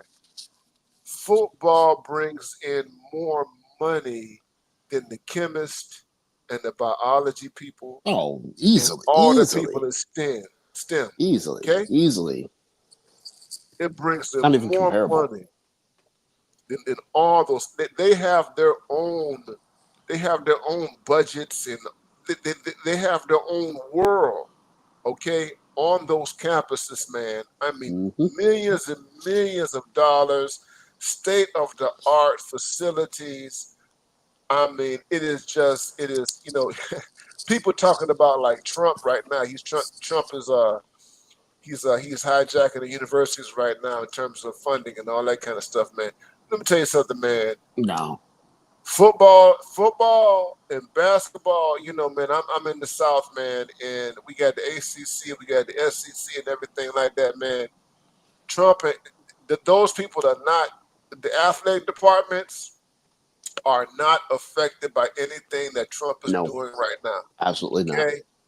I mean, we're talking about millions and millions, hundreds of millions of dollars. Uh, and so, yeah, man. I think It, I saw a map not too long ago. I think it may have been the New York Times. I think it said like in like 30 some odd states, the highest paid state employee is the football coach. Is a state yes, football coach. Like yes. football brings in so much money that it's undeniable. It's Oh my God. undeniable that someone like him should not be looked at that way simply because he's had so many eyeballs on him. He's generated so much money for that organization. You have to Oh my consider him God. on that reason alone. On that alone, man. It's just the eyeball. I mean, think about this. Colorado, man. Remember when Dion went to Colorado, Yep. 2-3 years ago, man? They were like Yep. they were 1-11, man. That They, football they team was hadn't one. they hadn't had a halftime lead in like 2 years. I mean, it was so bad. It was so bad. It was so bad that they had almost forgot about. Mm-hmm. Bill McCartney. Bill McCartney was the one, back in the days in our generation, who had, he had a national championship team and everything like that. Eric Bellamy, who's a, he's Mm-hmm. with the Chiefs now, man. You know what I mean? And Mm-hmm. it's like they went through such a long period that people forgot about, that history. You know what I mean? And Dion comes in there. They're 1-11, man. He comes in there in 1 year, and of course, although they didn't have a winning season, man, but Dion, his presence, his magnetism, his persona, his salesmanship, he brought in so much money there. You know what I mean? Mm-hmm. And then the following year, the next year, he brings in more money. You know what I mean? And so it's That's like, right. How are you going to deny this? You know, and everybody was talking. Everybody is talking about. I'm watching this. Like last year, this team was 1-11. Deion comes in, and they're on every channel. You know what I Every mean? channel, Everybody, every everybody is channel. watching. Everybody is watching Colorado and seeing what Colorado was Mm-hmm. doing, man. You know what I mean? It sounds like, how in the devil are you going to ignore that and Mm-hmm. pretend that it is not a thing? You know what I'm saying? You can't ignore it. I mean, you have Brown fans all over social media saying, "Get him, get him. We need him." But And, yeah, and think about it. Man, I talked about LeBron. I remember it's crazy, man, because so LeBron joins the Cavaliers. He joins the Cavaliers in 2003. And at that particular time, man, the Cleveland Cavaliers, man, they're like at the bottom. You know what I'm yeah, they saying? were. He did. Yeah, they were I bad. mean, in '03, I remember, man. I've got documents. I got all the magazines and everything, man. I started. He was the big thing, man. I started my teaching career. I started my teaching career the same year that LeBron James started playing basketball. Okay, and so I was like, I kind of attached myself to LeBron. You know what I mean? So LeBron is starting at the very bottom, right? And LeBron, he carried that franchise on his back. You know what I'm saying? And coming out, he had that $40 million contract, everything like that. Um, and it's so when I think about Sheduer, I'm like, okay, yeah, you know, we're not talking about the Browns, right? You know what I mean? But you got Sheduer. People gonna be looking at the Browns now because of Yes, Sheduer. yes, they are. Because of Sheduer. That's why I look at the Browns. You know what I mean? You know, and he's got the steam, he got the talent, he will bring other people to him, man. Um, so yeah, man. So this is a game that they play with us, man. It's a It, game. yes, it is. This the it's the I carry my baby up there. I'm not married. I'm crying on my mama's shoulder. My stepdad's there. Like who is it? Who is it? Zion was up there a couple of years ago crying uh, and didn't even acknowledge his stepdad. It's like, come on, man. This circus. Like, as a matter of fact, there was some lady up there. Like, I think it was like 2 years ago. They asked her, like, where did y'all come from? She's middle class, clearly. She said, we came yeah, from whatever down the street. What you want me to be crying? Like, yeah, we deserve to be here. It's yeah. just this yearly ritual of just grown black men crying their eyes out. Yeah. And then on the back end, when they go broke, everyone gets to point fingers at them and say, ha Yeah. ha, you have millions of dollars. You're an idiot. Mm-hmm. So yeah. It's Mm-hmm. yearly ritual on both ends. And I'm It's glad I'm really glad that Deion Sanders gave us this because it's one time to walk up into the middle of that and say, look, my dad was here. He deserved to be here. I'm here. I deserve to be here. Give me my money like you give everybody else their money. there you go. There you go. There you go. And it's I love it, man, because we don't. This is the first time we've seen this. We've never seen this before. We've never Yep, seen that's right. we've never seen a black father with two sons in terms of sports, NFL, high level. You know what I mean? Um, you know, do this type of thing. You know what I mean? He's the NFL father, and it's funny, man. I remember, um, you know, some years ago when LeBron, there was all this talk about LeBron and Bronny James, and this was right when Bronny James was going to the NBA, you know, and people were talking about nepotism and all this kind of stuff. You know what I mean? Well, he's only there because his dad is who he is and all that kind of stuff. And I was like, so Pretty much. you know what I'm saying? I'm like, it's so he's supposed to be different from everybody else. You know what I mean? You're supposed to be different from you know all these other white men who play in these leagues, and their sons have come along, and their sons are cashing in and all that kind of stuff. Mm-hmm. And I'm like, oh, so he should not benefit from who his daddy is. You know what I'm saying? Doc, look, people forget Eli Manning getting drafted before he got drafted. His dad told he told the Chargers, "I am not going to let my son play for you." He did not have a stellar high school career or college career. He was above average if you're being nice. He was a little bit above average, but he had a Manning last name. His dad told him, "My son is not going to play for the San Diego Chargers." So they had to move all kinds of stuff around so that he could go to the Giants and have 2 seasons where he won a playoff game. And however many years he played, he did not win a playoff game outside of his 2 title runs. Mm-hmm. And his stats are thoroughly mediocre if you're looking at his cumulative NFL stats. That was Daddy Manning that did that. You didn't hear none of this. None of it. You didn't hear any of it. You didn't hear any of it. You know what I'm saying? And so now, it's an issue with Deion, man. And so, this exposes a lot, man. For me, it does. It exposes a lot about the black male athlete, and how the black male athlete is perceived, and in a relationship. In relationship to so many other things, particularly in terms of family structure and fathers, and all that kind of stuff. You know what I mean? It exposes a whole lot.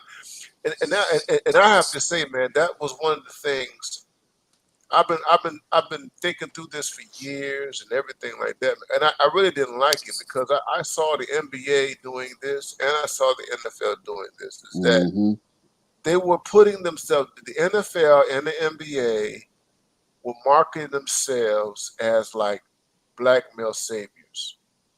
That's what they were doing. They were telling the public. When you look at ESPN and you look at the documentaries on the black males that they do and all that kind of stuff, and you look at the coverage, it's like we are the ones who save these black boys from poverty. You know what I mean? And we are the ones, and they double down. When you look at the way NFL, the way they tell stories about black men, it's like it's always poverty and deprivation, and my mama didn't have no support and all that kind of stuff, and and we gave them an opportunity. The NFL, we are the engineers of opportunity for these black males. You know what I mean?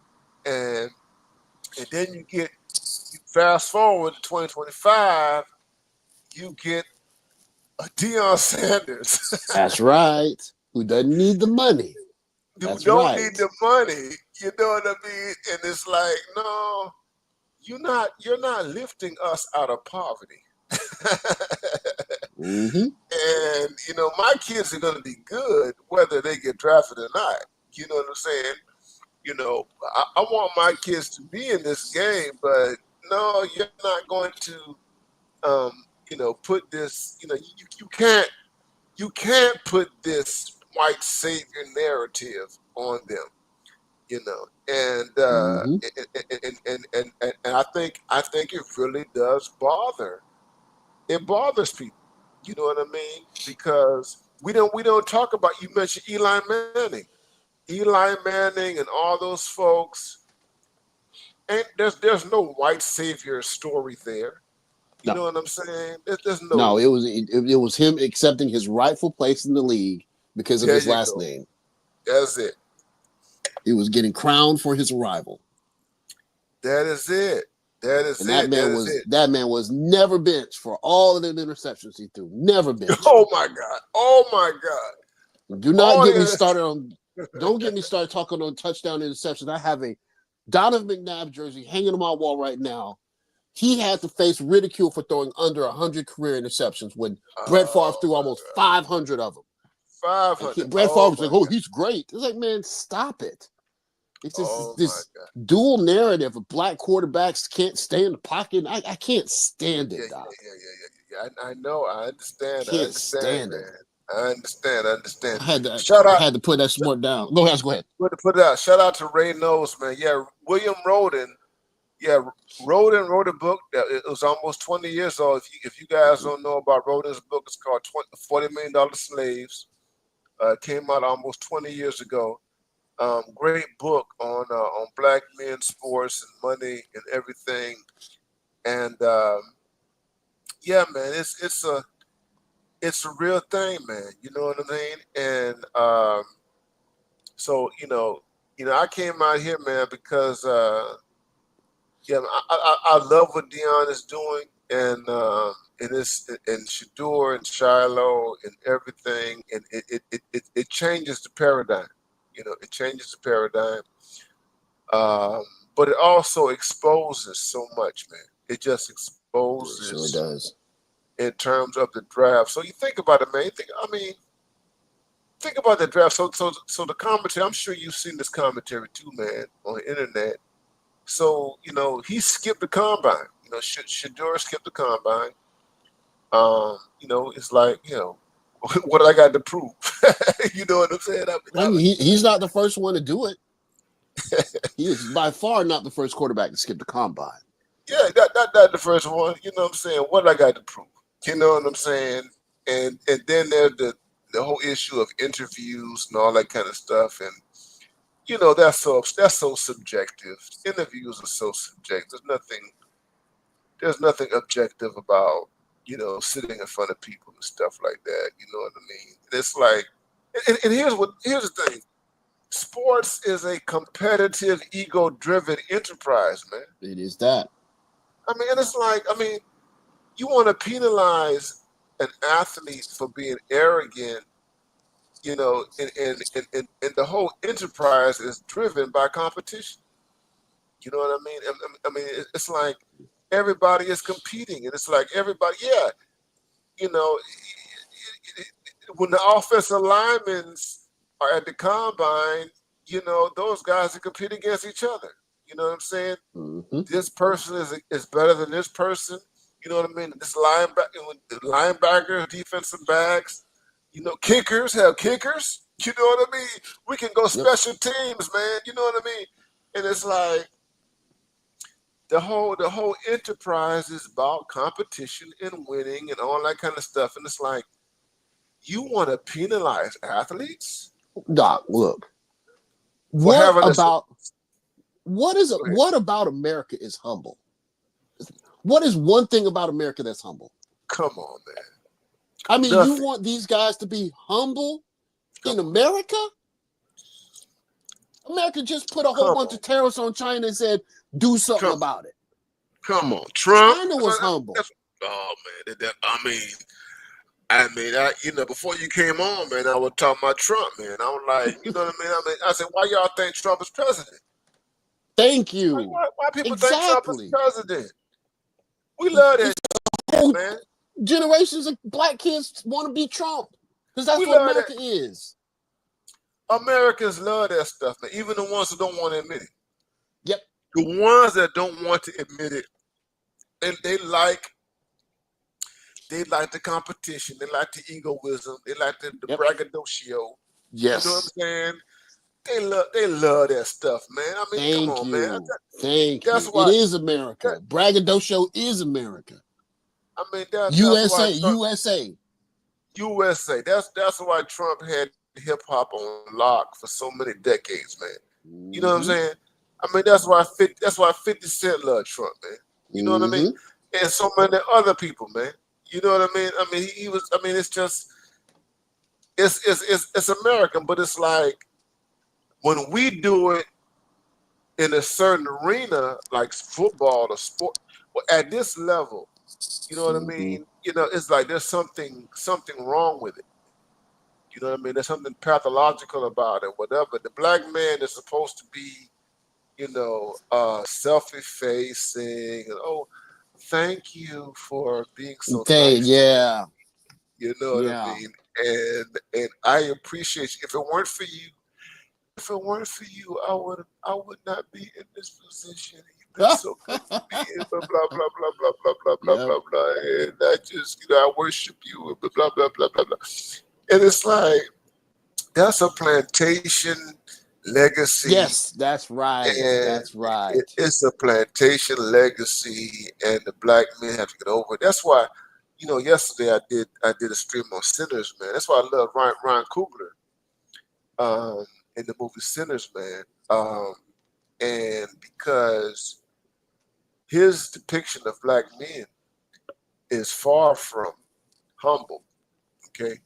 And these men, the men in that film, it ain't about, oh, thank you, boss, thank you, sir. You know what I'm saying?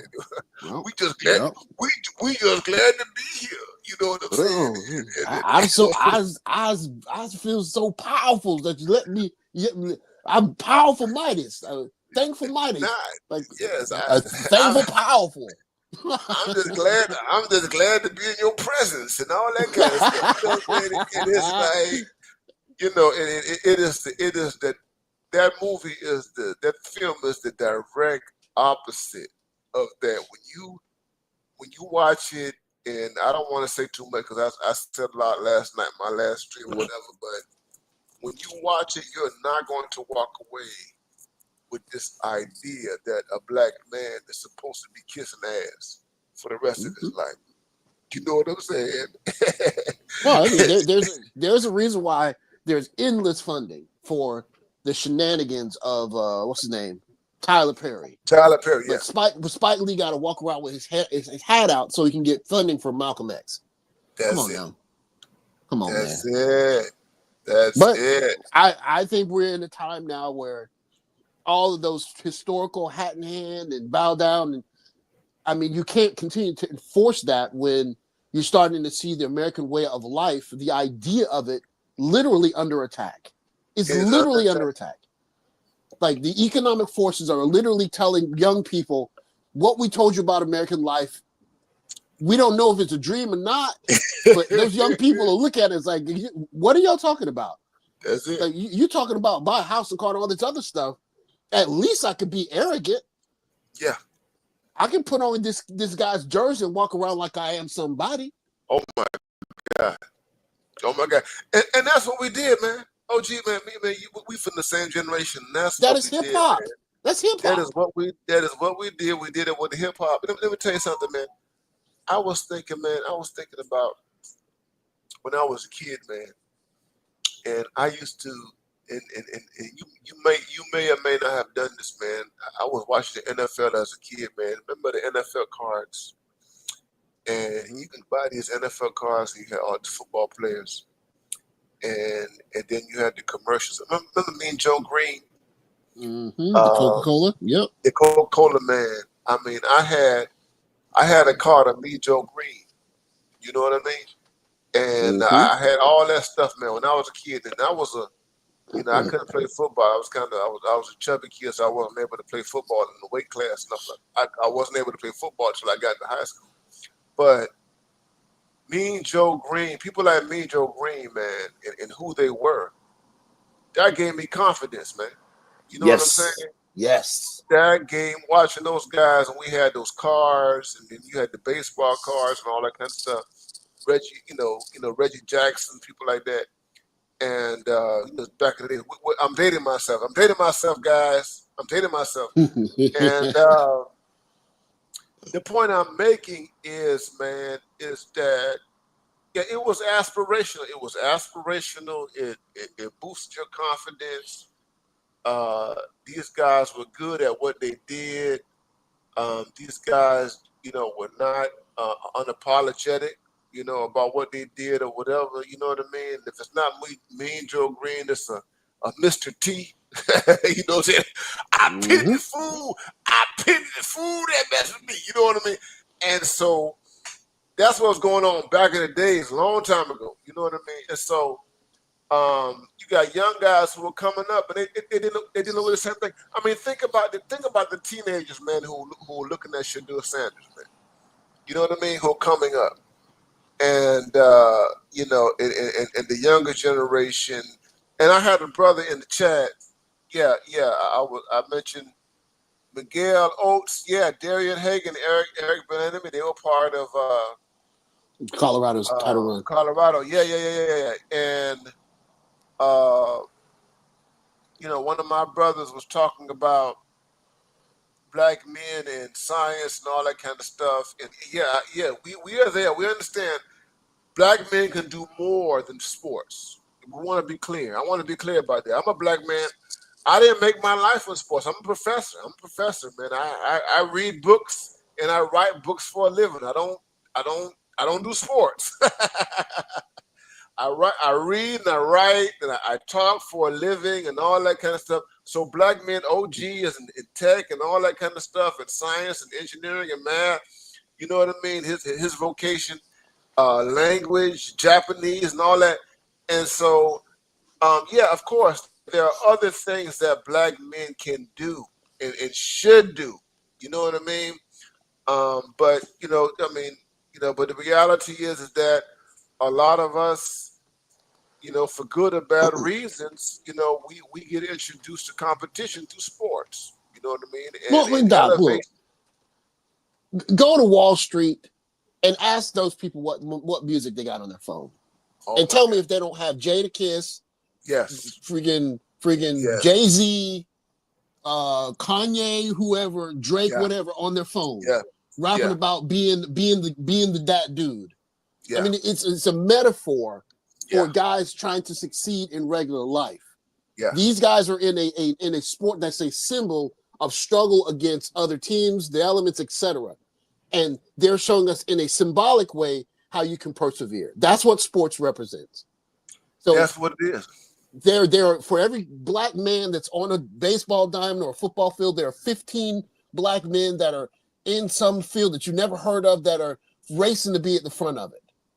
And nobody covers those guys, but those guys will listen to the Jay-Z. They'll watch Deion Sanders, and they'll be motivated by it. So the idea that black men can only play sports, that's just because of what's covered in the press, not because of what's actually on the ground.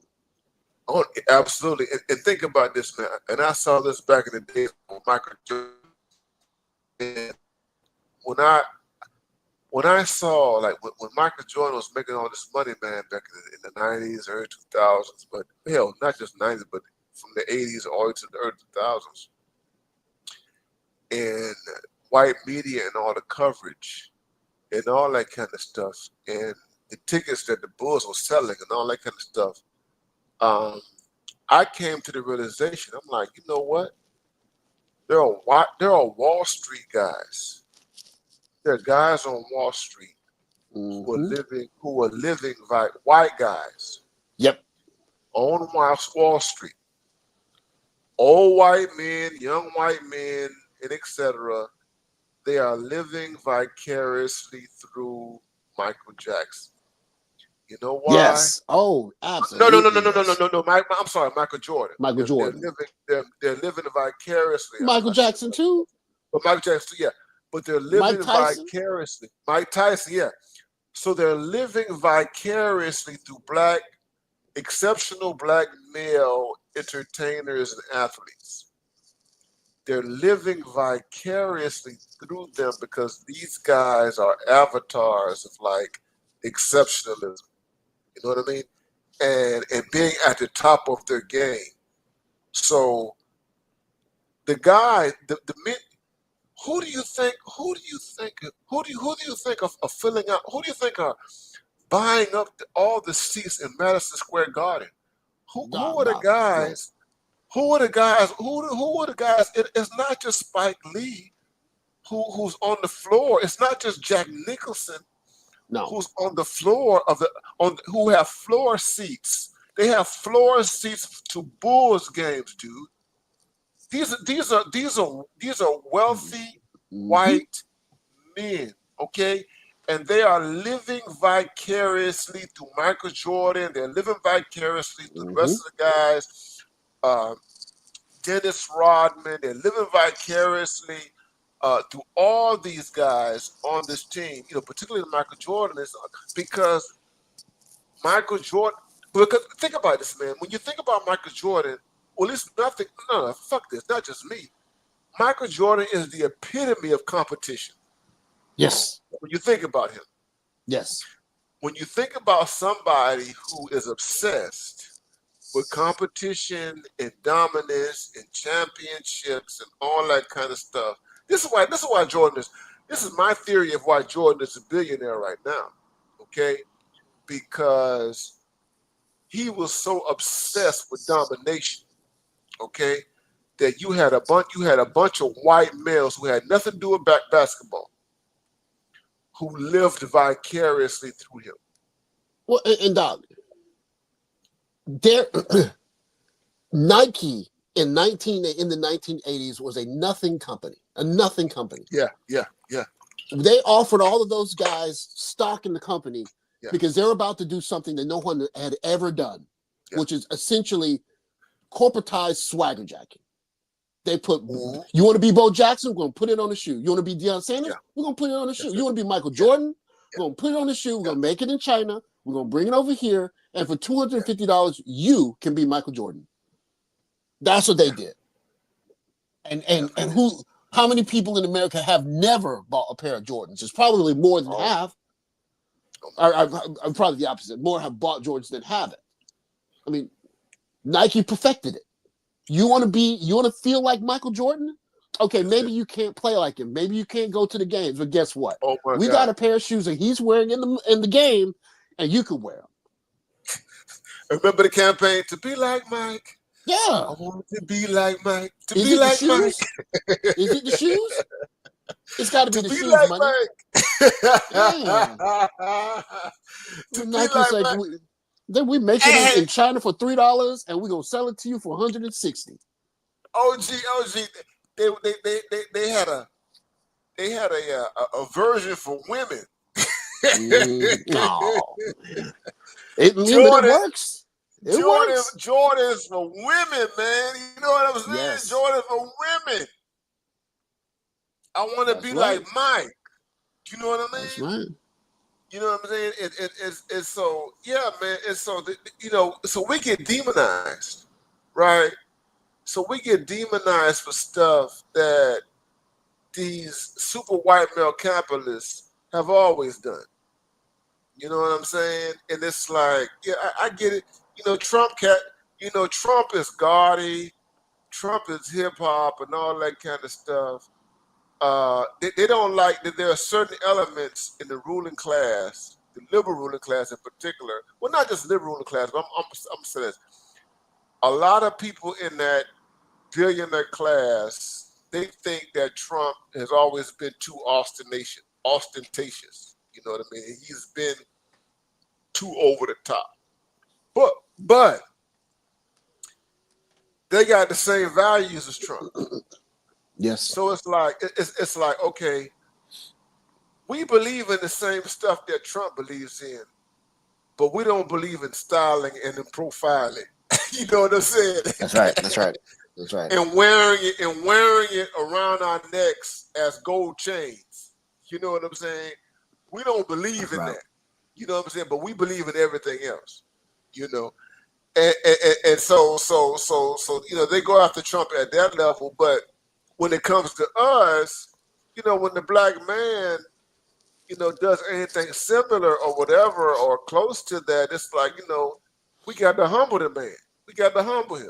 You know what I mean? Yeah. And it's like, we got to put him in his place and everything. That's why I was going back. Yeah. I mean the Sheduer. And it's like, Sheduer is no different, from his father, but it's like, what's different now is that Deion could not make money in college the way in which Sheduer made money in college. You know what I mean?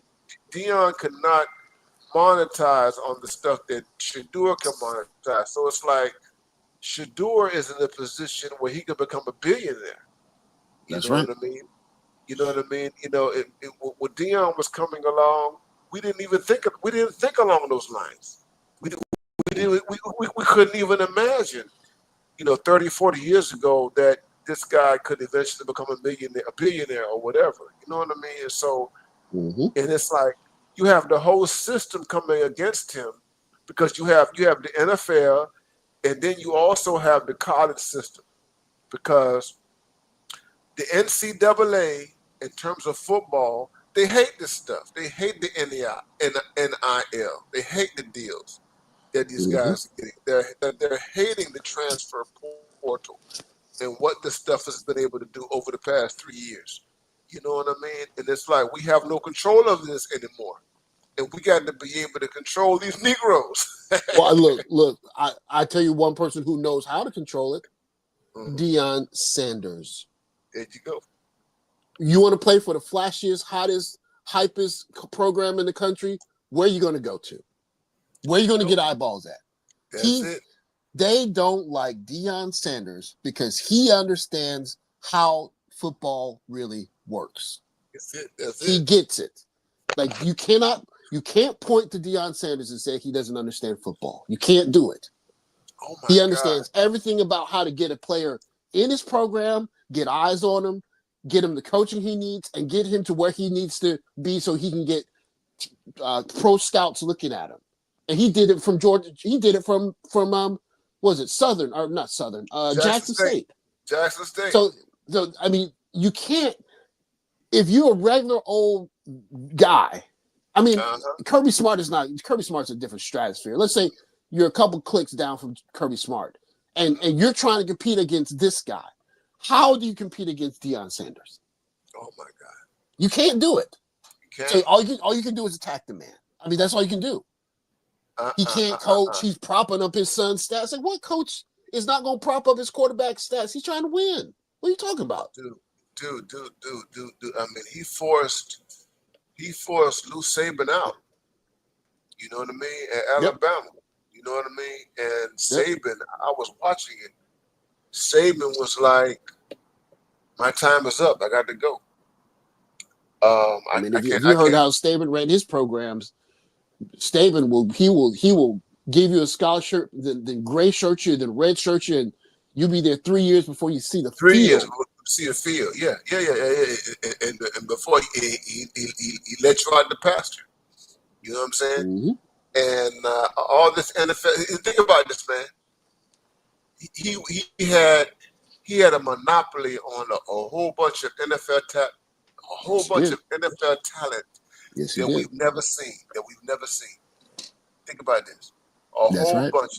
You got a whole bunch of black men who went to the University of Alabama, who sat on the bench for 3 years. Mm-hmm. And once their time was up, he let them go. You know what I'm saying? Yep. Mm-hmm. And they had no power. No power whatsoever. No power was never played, or they played marginal downs or whatever. You know what I'm saying? And these guys, you know, super talented. He had the best talent, some of the best talent in the country. You know what I mean?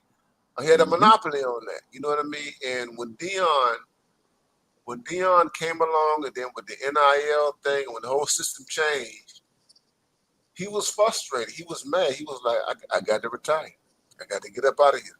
You know what I'm saying? Because the game changed. The game has changed, and it's time to go. It's time to go. He's like, what? They're using social media, and it's working? Okay, it's time for me to go now. Oh, my God. Oh my! And to think about the young play, I mean, oh, my God. So it's like right now, I can only imagine what Colorado is going to be like in the fall, man. I can only imagine. It's going to be a madhouse. It's going to be. If they start winning without Sanders players there, then people going to be it's undeniable. Undeniable. Oh my God! I can only imagine what's going to be like. You know what I'm saying? And thank you. I mean, to be honest with you, Deion Sanders is essentially saving the sport of football. People don't realize it yet, but there's a whole young demographic of people that are able to watch baseball and soccer, which is what young people under 30 are really watching.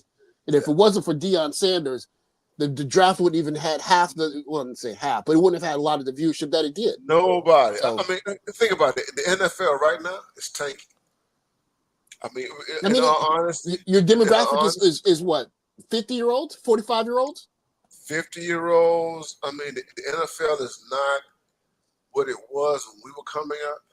You know what I mean? The NFL has gotten with so many regulations and restrictions and so much Mm-hmm. artificial interference that the NFL is weak. It's just a weak. It's a weak industry, and it's been watered down. Basically, No, it's there's been no growth watered down. potential. Yeah, The there's no growth growth potential is potential. maxed out. No. Yeah, it's been watered down. It's not in terms of the excitement and athleticism and what they're doing. Um, and I blame it on the NFL. I really blame it. The NFL is responsible for its own decline, and right now it has to depend on people like Deion and Sheduer, and Mm-hmm. Shiloh and these young kids who are coming out of college because college football. I mean, and this is my own bias. I've always had a greater interest in college football than professional For football. sure. Well, you're from the South, Doc. Yeah, I'm from the South, man. Yeah, yeah. So Come so on. so That's a given. yeah. So college football was always more. I mean, I would watch college football 10 times way before I watch NFL. You know what I mean? And but now here we are in 2025. Um, that has affected the the endurability of the NFL because it's like don't nobody want to watch it. You know what I mean? Because it's not because the thing about college football is that college football had a kind of authenticity to it. You know what I mean? Mm-hmm. And Right. that's what has made college football what it is all these years. You know what I mean? That's And right. so the NFL it moved away from that and it's gone so far away from authenticity that it's losing its audience. You know what I mean? So here's Dion, and you have these Gen Zs. Dion Thank got these you. Gen Zs. You got him on lock. He got these Gen Zs. He got these hungry Gen Zs. They hungry. You know what I'm saying? And this is what I love about Gen Z because Gen Z, and I feel Gen Z kind of takes me back, man, to when we were much younger, man, back in the 80s and the 90s, man. You know what I mean? Because Mm-hmm. these Gen Zs are hungry, man. These Gen Zs, they're not indoctrinated. These Gen Zs, they've got that kind of savage, animalistic quality to them. You know what I mean? That, Well, they of want to see what course, the bottom line is. If it's about money, where the money at? I mean, yeah, don't tell me so. I mean, don't tell me it's America and it's not about money. America's about yeah, money. that's So it. don't blow the smoke up my behind. Like you say that you want me to be a hard worker because it's the right thing to do. Like, please get out of my face with that. That's BS. Yeah, Where the money at? that's it. That's it. That's it. Pretty That's much. it. That's it.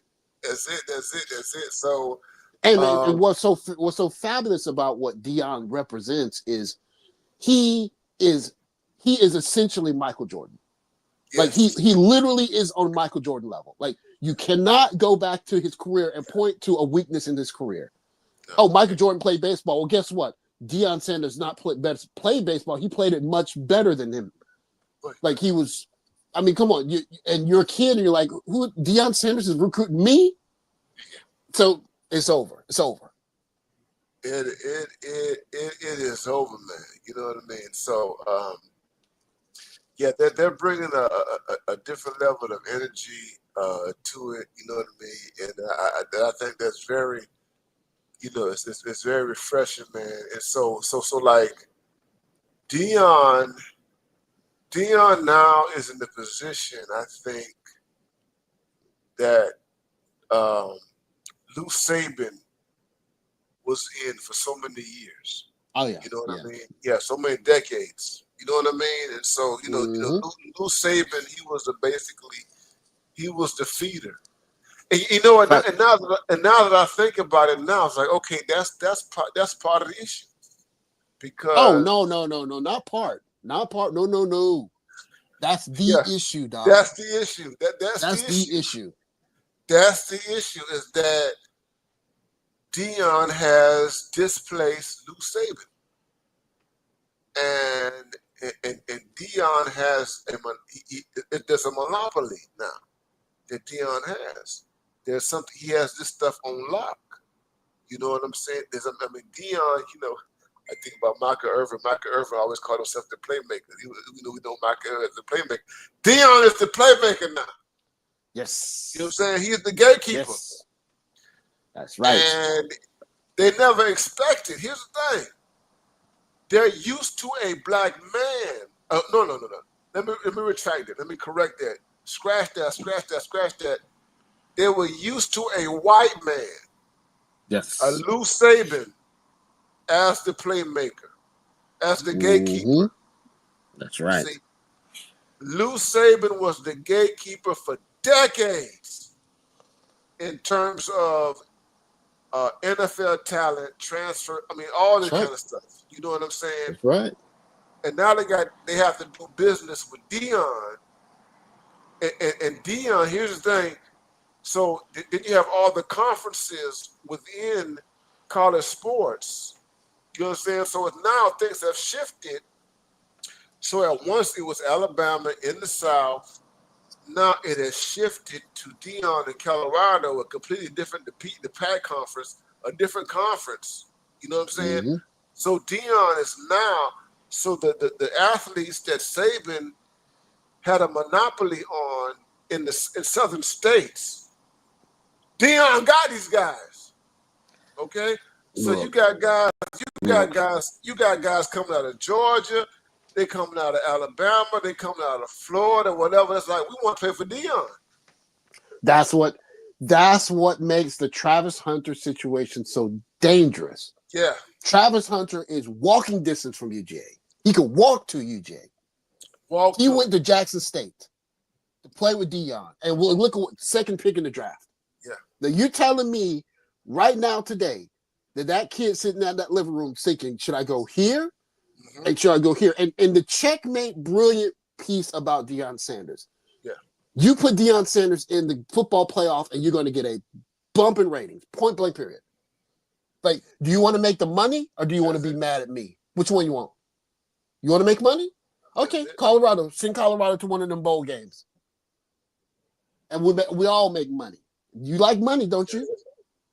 Checkmate. that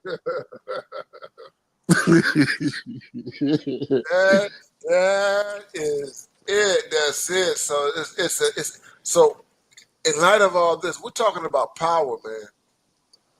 And if all you guys who are listening, we're talking about, so let me say this. So I know some of you guys who are listening, and you all have taken up my content, and you know that I don't normally talk about sports, right? You all know that. I don't know what I've done it before in the past, but this is not what this channel is all about. This channel is about, BMI, black male independence. But what I'm talking about, especially with Passport OG, we're talking about power dynamics. We're talking about the dynamics of power, how power works, and the relationship between black men and power. So what is going on right now, it doesn't matter what industry you're in. So we're talking about sports, but you can be in IT, you can be in accounting, you can be in academia, you can be in plumbing, you can be in HVAC, you can be in a variety of areas, okay? But what we're talking about right now applies to whatever industry that you're in. We're talking about power dynamics and how power dynamics work. We're talking about how monopolies work, okay? So you have a group of people who are used to having a monopoly on black talent, black male talent in particular, who are losing their grip. That's the bottom line. They are losing and they have lost their grip on black male talent. And the reason why they have lost their grip is because you have a black man who is a part of this industry who has worked hard to put his hands to have a share to have a share in this industry. Okay, Deion Sanders. That's it. Deion Sanders. I am planting my flag here. That's basically what I'm doing. I'm planting my flag here. I'm going to, unabashedly, I'm going to use my sons. They are my sons. My sons are a part of me planting my flag, and I make no apology whatsoever.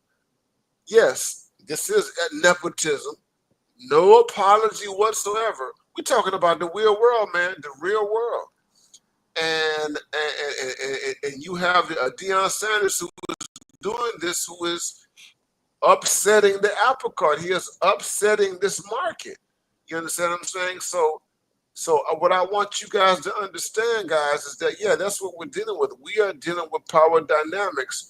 Sports, and sports is so wonderful because sports really is a reflection of the United States.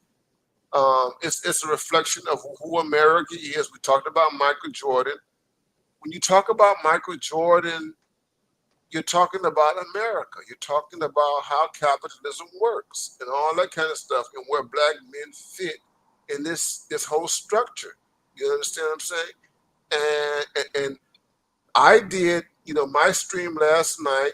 It was called Dancing with the Devil, and I was like, we black men have never had the luxury of not dealing with reality.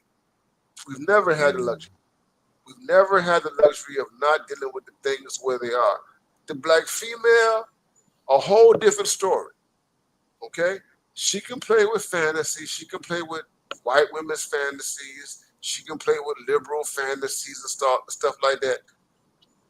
We've never had that luxury. You understand what I'm saying? DEI has never worked for us. Affirmative action has never worked for us. We don't have any choice but to deal with what is in front of us. You understand what I'm saying? And so all this stuff that I'm talking about factors into all of this. And Sheduer Sanders, I came out here talking about Sheduer Sanders because at the end of the day, there are people who they believe that black men that at the end of the day that the black man should be happy just to be in the party. Yeah, to be in the party. Yeah, and that's it. And you have to diminish everything that you've done. You helped you lifted a college out of obscurity. A college that no one was thinking about for decades. A conference. A conference. People weren't watching no Big 12 games. I mean, there wasn't no one watching no Big 12. Who was watching? No one. Who was watching Big 12 east of the Mississippi? No one. Okay. All right. So you lift an entire conference out of obscurity, and then you go to the draft, and then these people want you to behave like you are the butler. You know what I'm saying? Mm-hmm. You were subservient. I said, no, we're not playing this game anymore.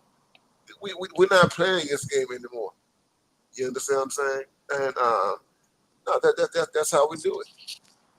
Huh? You cannot be an American and not have some arrogance in you. Like you want to see arrogance. Watch Americans go abroad and eat food that's not American food. Oh my God! Like arrogance is in us, and so you can't be American and be told to be humble. Like that's almost anti-American. What did our president say? Grab him by the what? And still one president? There you go. Come on. There you go. Arrogance is American. It's American. Get used to it. Let me Black tell you, arrogance. Let me tell you something. I remember the first time I went to France years ago. The first time I went to France, man, and when I went to France, I went to the south of France, and I went to Paris and everything like that. And this happened more so in Paris than it did in the south of France. I was in Montpellier.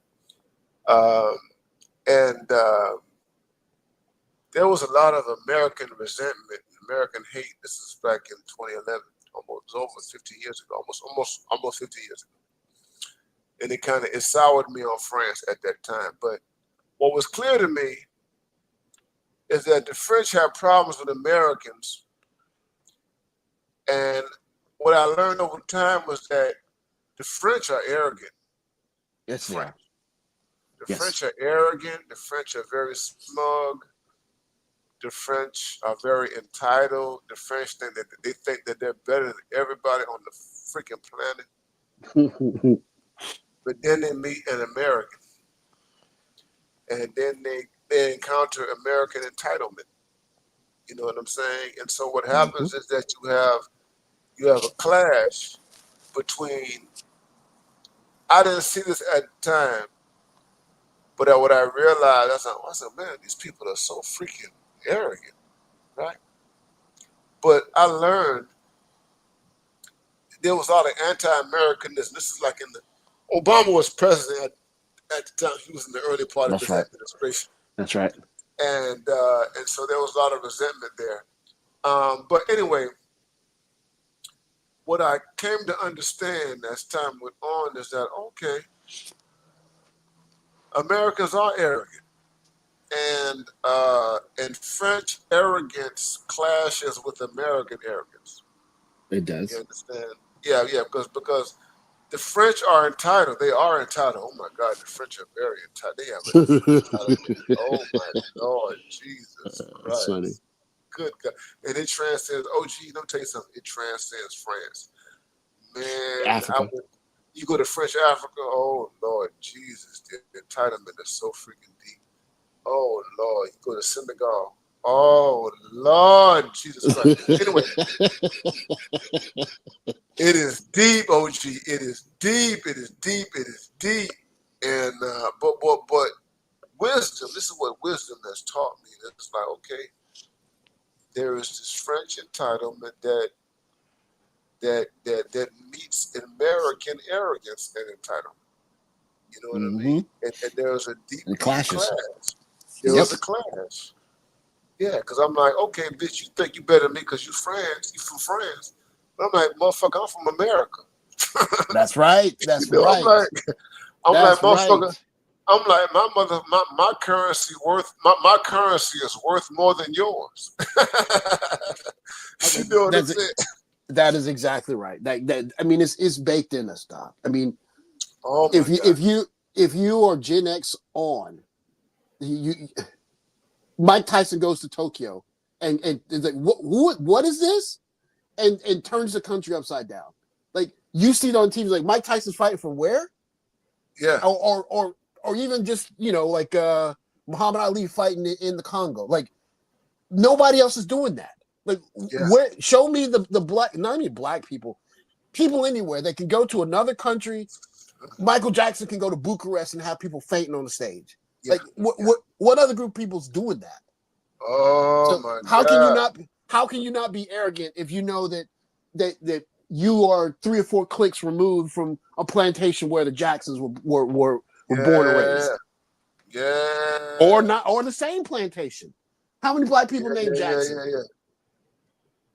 Oh my God. How many? Dr. L, man, do the link, man. Hit the link, Dr. L. Dr. L is in the house. I'm going to bring up Dr. L, man. Dr. L, hit the link, try it again. Bring me in. Hold on, Dr. L. Hold on, Dr. L. Let me see. I got Dr. L is here. Oh, Dr. L, there he is. There he is, right there. Okay. I had to move on. Dr. L, what's going on? Brother, I appreciate you, man. Thank you for having me up. Passport OG, greetings. You guys are doing both doing great work. Appreciate you guys. Sorry, man. Listen, man. Me and OG was going, man. I got lost, and it was just a matter of me scrolling down. I didn't even know you. I couldn't even see you back here, man, on the stage, man. And I scrolled down and I see you here. Okay. Yeah, man, we're glad that you're here, brother, man. Come on, man, chime in, talk to us, man. Give us your thoughts, brother, man. We are live. This is Saturday night, February 26, 2025, man. We're talking about this black male arrogance, man. Holler at us.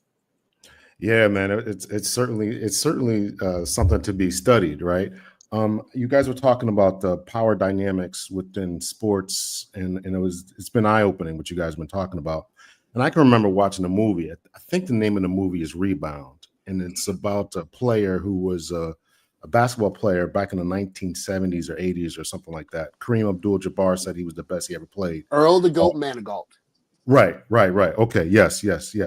And in that movie, there's a scene in the movie where he's not really getting along with the coaches or a recruiter or something like that. And the recruiter says to him, or the coach says to him, you guys know how to play games, but you don't know how to play the game. And so now what we're seeing is Deion and LeBron learning to play the game, understanding how to move and make the maneuvers that the other kids or the other parents have always been making. And yeah, there's a lot of disgruntledness that's going on around that. So I just thought it was very apropos to kind of bring that up. And now they don't want us to play the game, right? So it's like when we find out what the game is, and we decide to play it, it's like, oh well, we really don't want you to play the game. And ain't that crazy? First, we don't know how to play the game, then we figure it out, and now you're going to trip us up even more, which is just wild. So this has been an interesting conversation, and you guys really shed some light on some stuff, and I appreciate that, man. This is what we need. This is really the purpose of the Black Manosphere. We got to see, what's going on here and make moves in accordance to what's going on. We got to understand what's going on and learn to play the game, not just games, but play the game. Oh, I'll piggyback on what Dr. L said. Sometimes I see like these posts of women saying that we're Black women, we want to be empowered, give us more power. And what you're seeing with Deion is taking, power's taken. It is not given. He's taking it with his cachet, with his timing. If you take power, then people have to come back and take it back from you. So this is a brilliant display in how it's done. Yeah, I definitely agree with that. Brilliant display about how it's done. Yeah. And I can appreciate what you guys are talking about, the whole we're not going to cry and, the whole, savior complex. Yeah, that's been eye-opening. I don't know if I would have thought that. But I appreciate you guys elaborating on that. Yeah. So yeah, it's the, I guess it's almost like the bait and switch, you know what I mean? And, so they tell you this is what you need to do. It's basically like, okay, you play by the rules, right? So you play by the rules. So we want you to play by the rules. Play by the rules, right? And then you do that. You play by the rules and by their game. And then what happens is that they want to switch the stuff back up. Yeah, they change the rules. Yeah, they change the rules. There are no rules. What I mean? Yeah, there are no rules. You know what I mean? You play by the rules, and then it's the bait and switch type of thing. You know what I mean? And it's like you're not serious. It's a one thing that's happening right now is that I was seeing. Listen, I pay attention to what these right wing people say, like conservatives and all this kind of stuff, and the conservatives, they are always trying to minimize the race aspect and everything. You know what I mean? And they always want to, say, oh, this is about meritocracy, performance, and all that kind of stuff like that. But it's like, when you think about, other father-son tandems in the NFL, and you think about, these things in broader terms, this is not just some race-neutral thing, okay? And you have to deal with the racial component that is there, and that Deion is who he is, and there is some fear. There's some fear there, and there is resistance to this whole configuration. You got a Black man, you have Black sons, Black family, you have high performance. This is a whole family of it's a high perform in the world of sports, a high performing black family. Okay, you can't fall. You cannot find no flaws in Deion, man. I'm sorry, you can't. You know, in terms of football, no flaws. he's a champion. His sons are champions. You know what I mean? And it's like you're bending. It's like the Matrix. You're like bending spoons, trying to find reasons to disqualify this person. You know what I'm saying? Or to minimize this person, or to diminish this person, all this kind of stuff. And it's like, we know exactly what is going on, and you people are not honest. You're lying, you're in denial, and everything like that. I try to give these people the benefit of the doubt. When I listen to these conservatives, you know, I know there's some underlying racism that's there. You know what I'm saying? But I say to myself, okay, well, everything that they're objecting to is not always about race, right? It's like, okay, I know you got some racist stuff underneath you, but all of your objections ain't about race, right? But when you start criticizing this person at a certain level, it's like, no, you are in denial about these underlying racial stuff, this underlying racial stuff that you don't want to admit to. You know what I'm saying? And you might not. Here's the other thing: you're not conscious. You may not be consciously aware of it because you ain't used to it. No. You're not used to a Deion Sanders. You're not used to this dynamic. You're not. This is not. You ain't used to it. You used to the baby mama. You're used to a black male who was the product of a teenage mother, a woman who was illiterate or semi-illiterate, Section 8 welfare, and she her whole life she has been aided by white people and nonprofit organizations and all that kind of shit stuff, and she got all this struggle and. You know, he left me and I had to take care of him by myself and blah, blah, blah, blah, blah. Y'all used to that. You're not used to the black, you ain't used to the Cosby Show. You just ain't used to it. Which they found a way to conveniently get off of television. Yeah, you ain't used to it. Shout out Jason Hell, man. Jason Hell. Thank you, brother. Jason Hell says, I'm watching magazine. I'm in the process of watching magazine. Dreams is a very painful watch. It is painful, brother. You got to watch it. You got to watch. Shout out to Jonathan Majors, man. Shout out to these young black men, man. I love it. Let me just say something about these young black men right now, in this moment right now, man. So, I did a broadcast on Ryan Coogler and Michael B. Jordan, and I did previous broadcasts on Jonathan Majors, man. Let me give a shout out to these younger guys, man. I'll be 52 years old in September, and let me just say, man, I feel good, man, because you got young guys who are coming along who they understand what's going on, and they're doing. They're addressing what's going on in their own way. Here's the thing.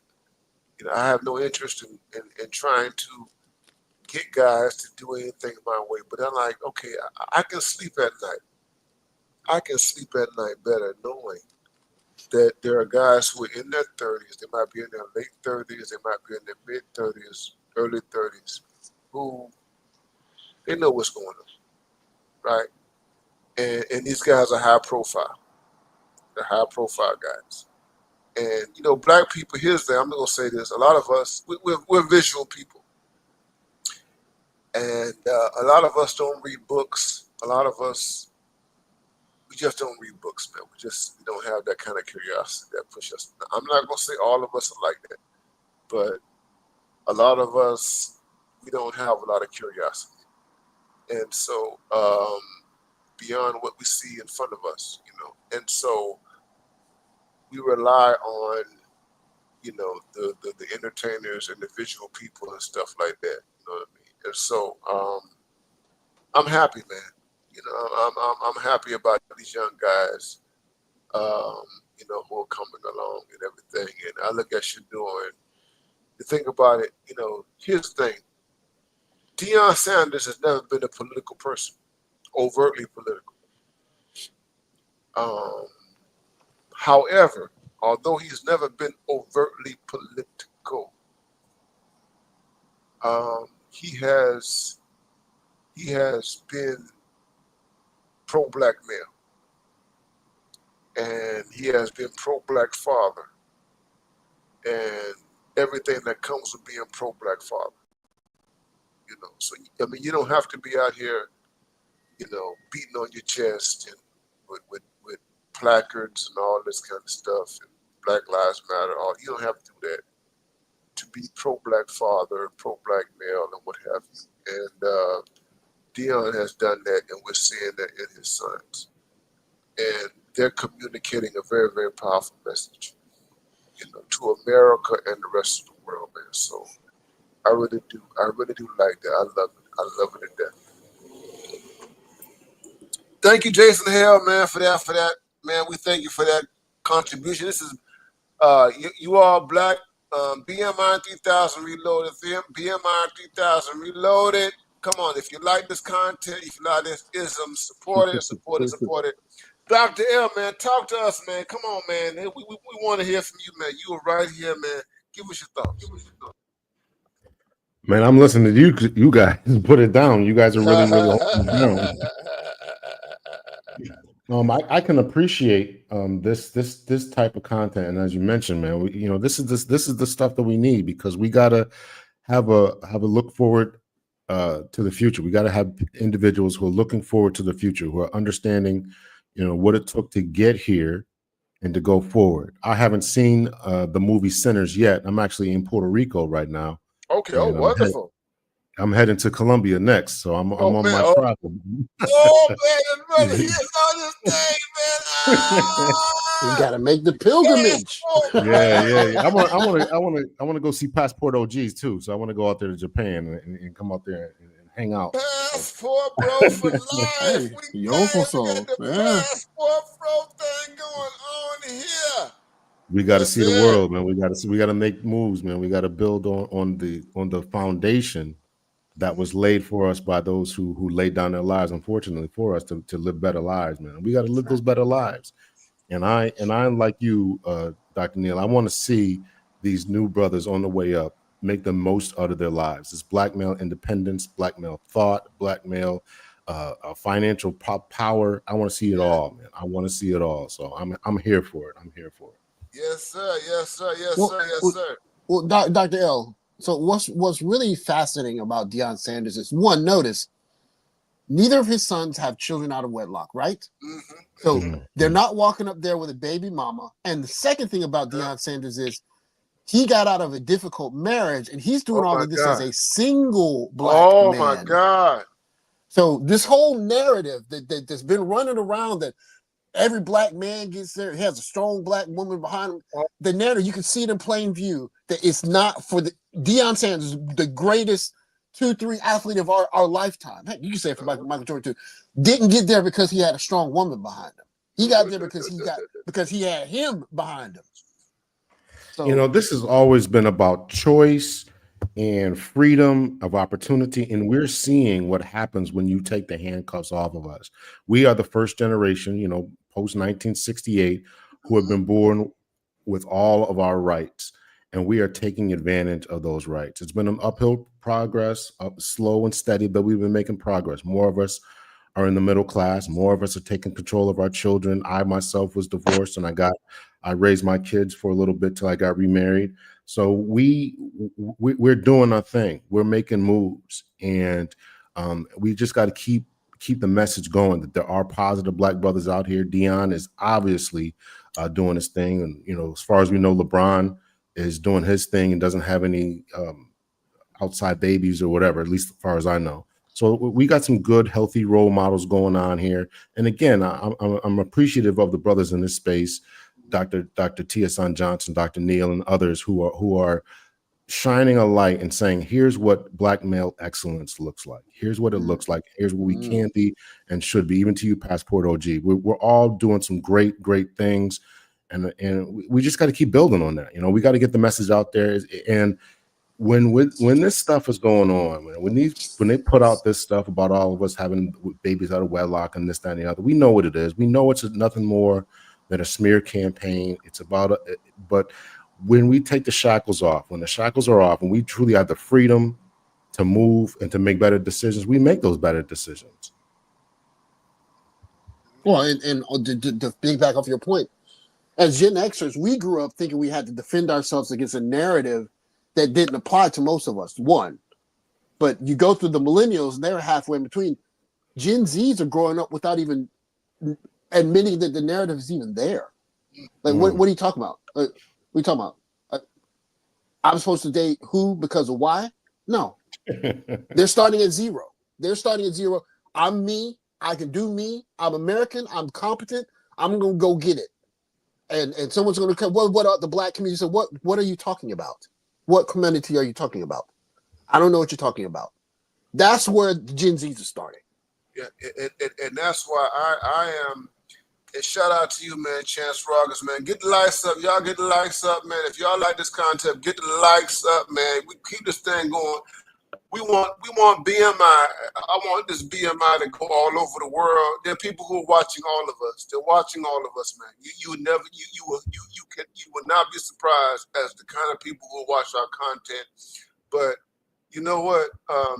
We want to spread. We want to be as big as Joe Rogan. I'm gonna put it out there like that. We want to be as big as Joe Rogan, especially within the context of the next 4 years and what have you, and what we're dealing with right now, man. And that's why I'm doing this aggressively. And I'm doing streams and everything like that because I want us to grow in everything. I want Black men to be as empowered as they possibly can. You know what I mean? Especially young Black men and everything. You know what I mean? And I agree with Passport OG. The Gen Zs, let me tell you something, man. I'm gonna be honest with you guys. I remember when the millennials first came along, like 10 years ago, I kind of got depressed. And I'm gonna be honest with you, man. Like, okay, when I mean Gen Z, like Ryan Coogler's generation. So Ryan Coogler is 38 years old, and I've taught them. So I've been teaching students for the past 23 years. Okay, I've been teaching them for a long time. Like I told you, I came out. I started teaching professionally when LeBron James came out. So when LeBron James started playing for the Cleveland Cavaliers in 2003, that was the first semester that I started teaching. Okay, and so that's my track record. Okay, and so the thing is that, and I've seen all kinds of generations come and go. And I'm not going to say this about everybody, but I was always kind of concerned about some of the millennials, because the millennials, for me, were not as realistic and raw and hardcore as I thought they could be. They're kind of apolitical and it's kind of wishy-washy. You know what I mean? Here's the thing. The Gen Zs, they're not wishy-washy. The Gen Zs that I like encounter, these Negroes are not wishy-washy. These kids in their 20s, they're not allowing the brainwashing. I ain't gonna say all of them, but I meet Gen Zs that they hardcore, okay? And when I mean hardcore, that is that they ain't about no bullshit. That's what I mean by hardcore, And it's like y'all not gonna run no games on us. Your baby boomer, he talking like talking to Gen X. He's like, you Gen X, your baby boomer parents, they tried to run a whole bunch of bullshit on y'all, right? Some of y'all fell for it, and some of y'all didn't fall for it. But we not falling for this. We not falling for nothing. Yeah, that's the sense that I get from some of the 20-year-olds, especially the ones who are under 25. You know what I mean? And there's always nuances and stuff like that. But the point I want to make is that I love it. I love the fact that these younger folks, they seemingly seem to have more clarity than other people. You know what I mean? And they're not falling for bullshit. They're not falling for the feminists. A lot of them, they're not falling for that feminist bullshit. A lot of them are not falling for some of the liberal democratic bullshit that, you know, has been propagated for so long to black people. You know what I mean? You know, they might conform to some of it, but it seems like, you know, they're more rebellious. You know, so for me, I love that, man. I love it. I love it. I love it. I love it. I love it, man. So I give a shout out to all the younger generations who are coming along, like, you know, Deion Sanders and everything. Those guys, you know, these athletes, those guys, you know, they might not be, you know, very politicized, or they might not be political or what have you, but you know, if you have a black male who is unapologetically assertive in what he does in his profession and his endeavor, and he's not going to allow anybody to quell that or destroy that, I think that's a good thing, bro.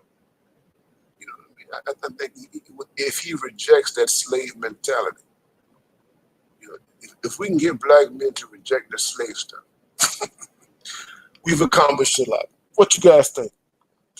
Well, I think there's one of the biggest folly I see from our counterparts is we're starting to see an empowerment of black men in a way that we've never really seen before. Because, I mean, just to be honest, America doesn't really have the power to suppress what black men might do independently like it did before. It just doesn't have the power. It just doesn't. So in this age of awakening, if black women are going to keep the same narrative of y'all are dusty, you only make $50,000 a year, you know, I'm going to get me a so and such other man, then you're essentially going to pass on the most empowered generation of black men, and you're going to look back in 20 years and say, dang, I messed up.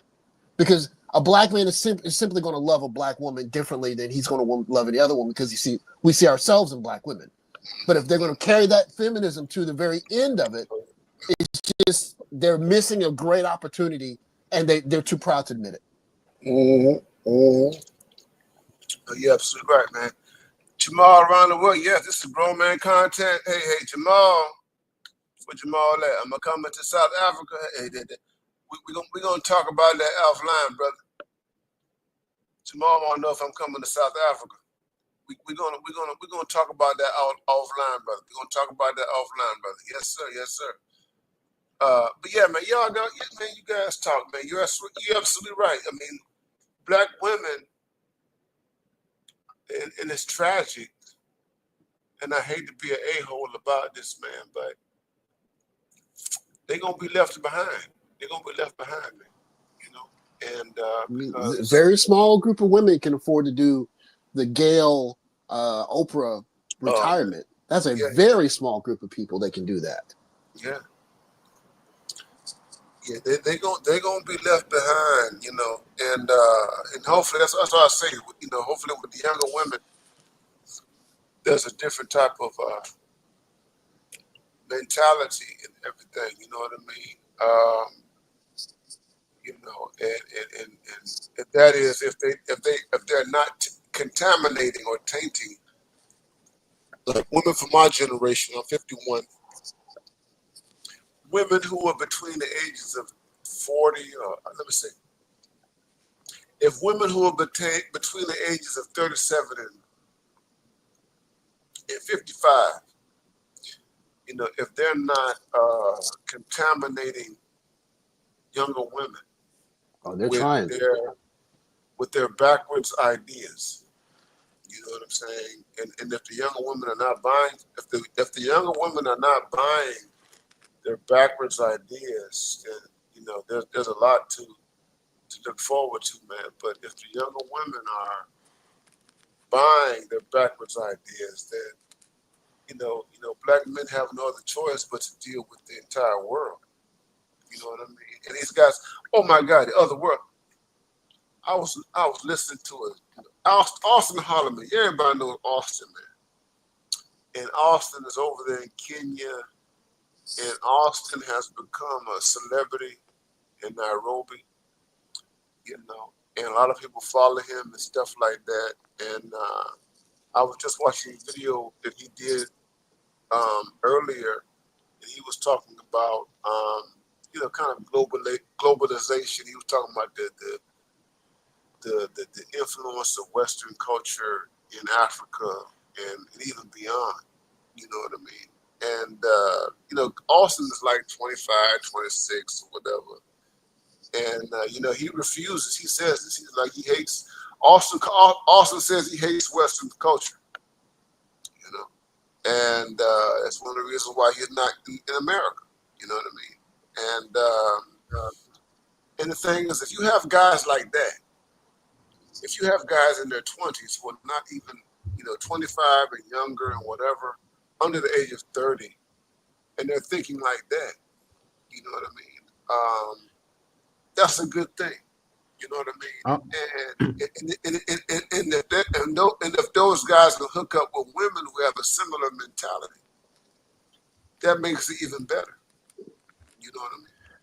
I'm seeing a rise in people who are thinking that. I don't know if they're more outspoken or what, but I talked to my best friend today. I talked to a couple of people yesterday, just saying the same thing. They're just sick of what's going on in this Western culture, and in particular Black culture, but just the whole Western culture altogether.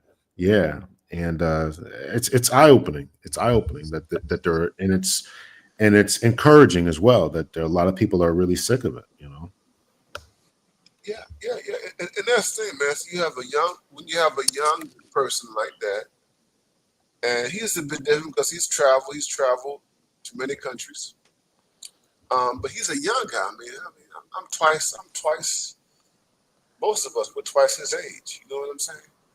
And it's like you got a young guy who is 25, 26, and he was like, yeah, I don't like this Western stuff. You know what I mean? And I don't like the American influence on the world. You know what I mean? And this guy's from Texas and everything like that. And he's not by himself. There are other people who are like that. You know what I mean? And so what that tells me is that, everybody does not surrender to, what is presented to us as normal, especially in America. You know what I mean? And I tell you, and I tell guys, and I'm gonna say this. I'm gonna say this straight up to all you guys who are listening. See, I was a liberal Democrat for many, many years, and I voted for Bill Clinton twice. I voted for John Kerry. I voted for Al Gore in 2000. I voted for John Kerry in 2004. I voted for Barack Obama in 2008. I sat out in the 2012 election, in 2016, at the last minute, at the very, very last minute. I wasn't going to vote, but at the very, very last minute, I voted for Hillary Clinton. At the last minute, I was a Democrat. But after that, after Hillary Clinton, I was like, man, fuck this shit. I ain't doing this shit no more. You know what I'm saying? And in 2020, y'all hold on to it. I may have to edit this video, but fuck it, I'm put it out there. So in 2020, in 2020, I voted third party. Okay, and I was like, fuck Joe Biden and Kamala Harris. I'm not voting for either of you, and I wasn't going to vote for Trump at that particular time. I voted for Trump. I voted for Trump in 2024. Okay, I was one of these independents. I voted for Trump because I'm tired of this bullshit. That's the reason why I voted for Donald Trump, not because I'm a conservative or I'm some fucking right wing lunatic or whatever. You know what I'm saying? I'm tired of You're this sick of it. bullshit. Sick of I'm it. sick of this shit. I voted. Y'all get this done. I voted for Donald motherfucking Trump in 2024. I want y'all to know that.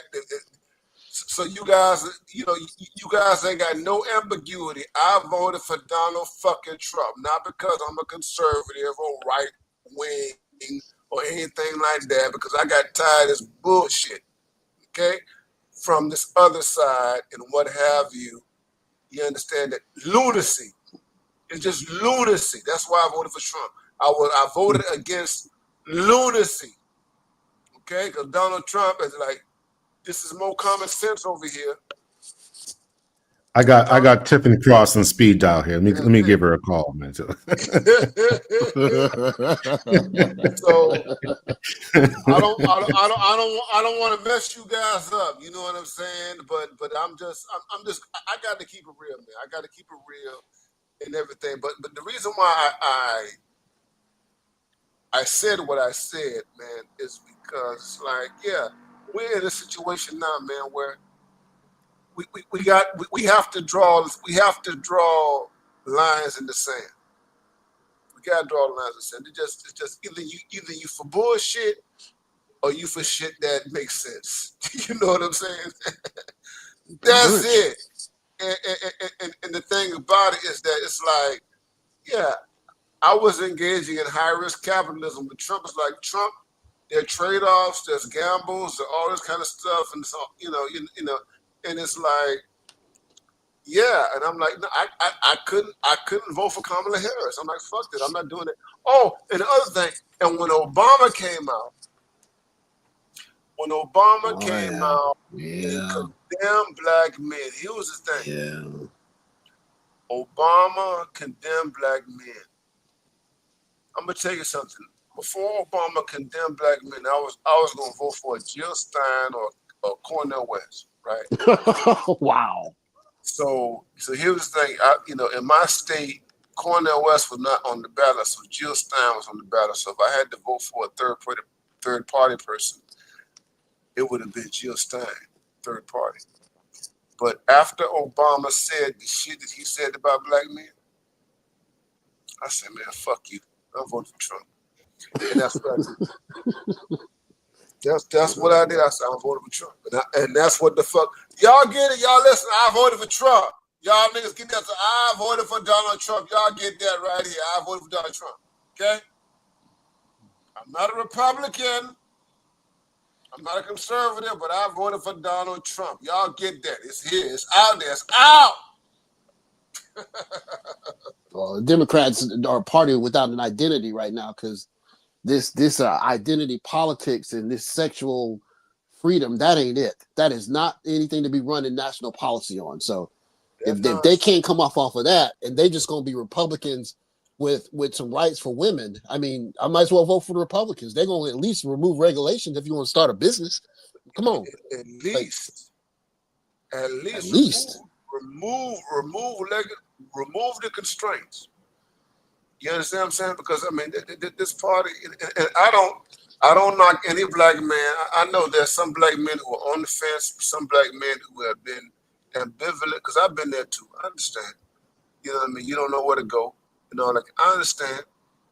And I'm not telling any black man how he should operate politically. That's why I preach black male independence.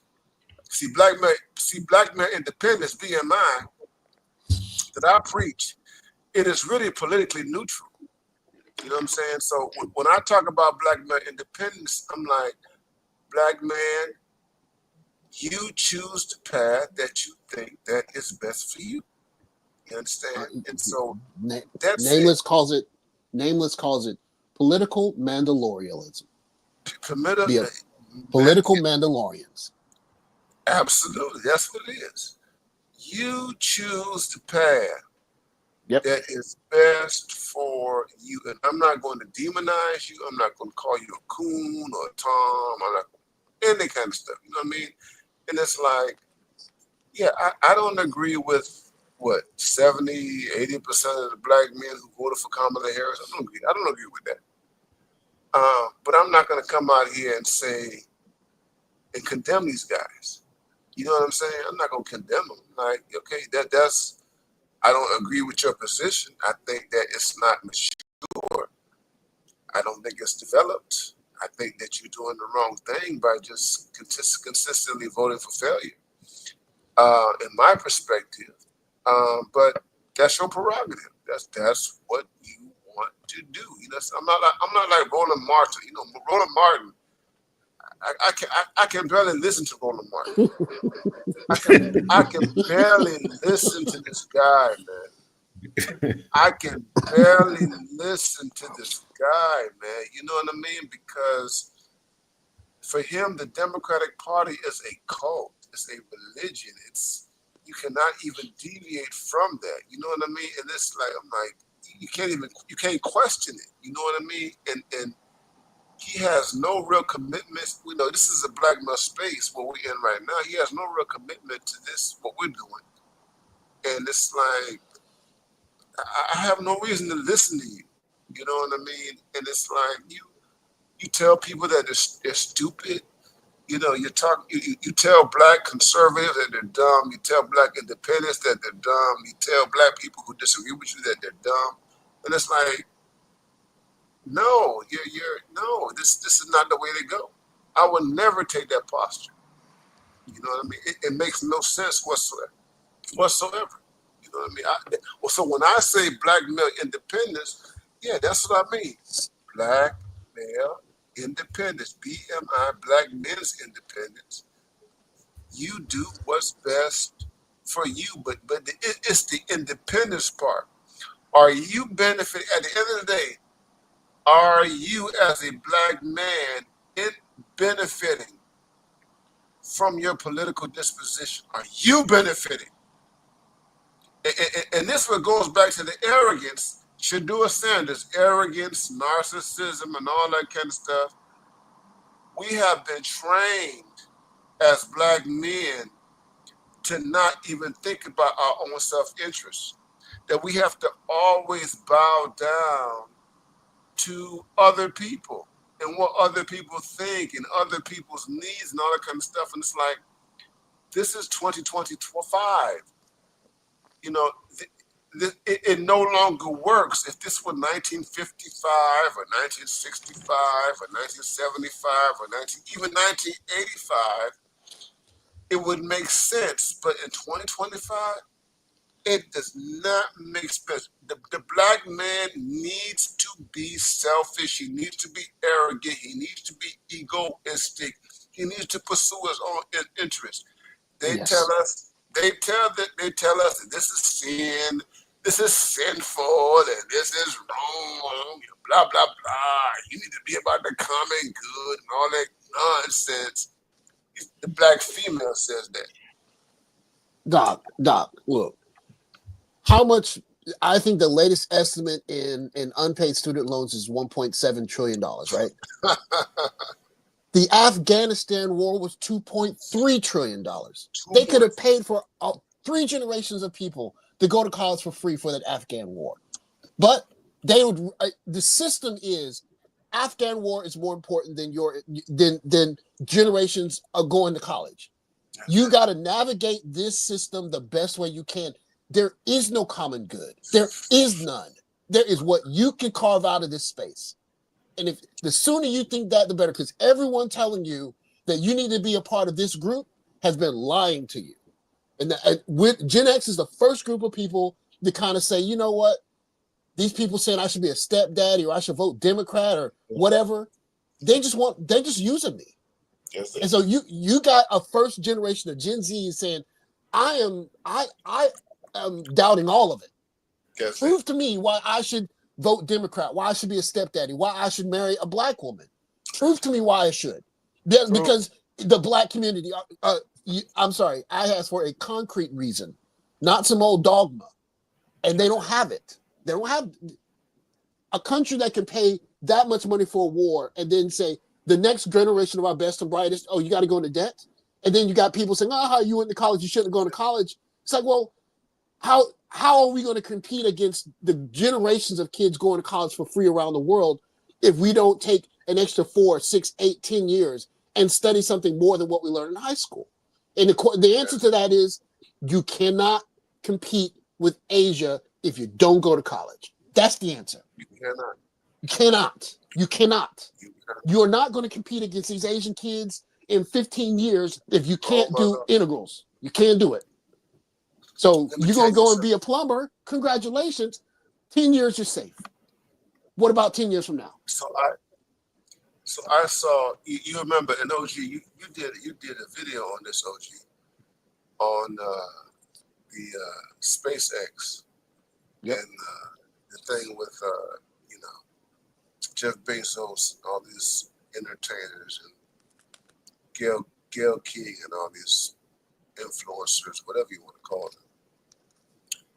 And I saw some responses to that, and I wasn't surprised by the response. So the internet says that the vast majority of women who are that might have been in your video. I don't know. It might have been your video, but I've seen other videos in other places. The vast majority of women who are concentrating in STEM are in India. India. The scientists, the vast majority of female scientists and mathematicians on the planet, they're not in America, they're in India.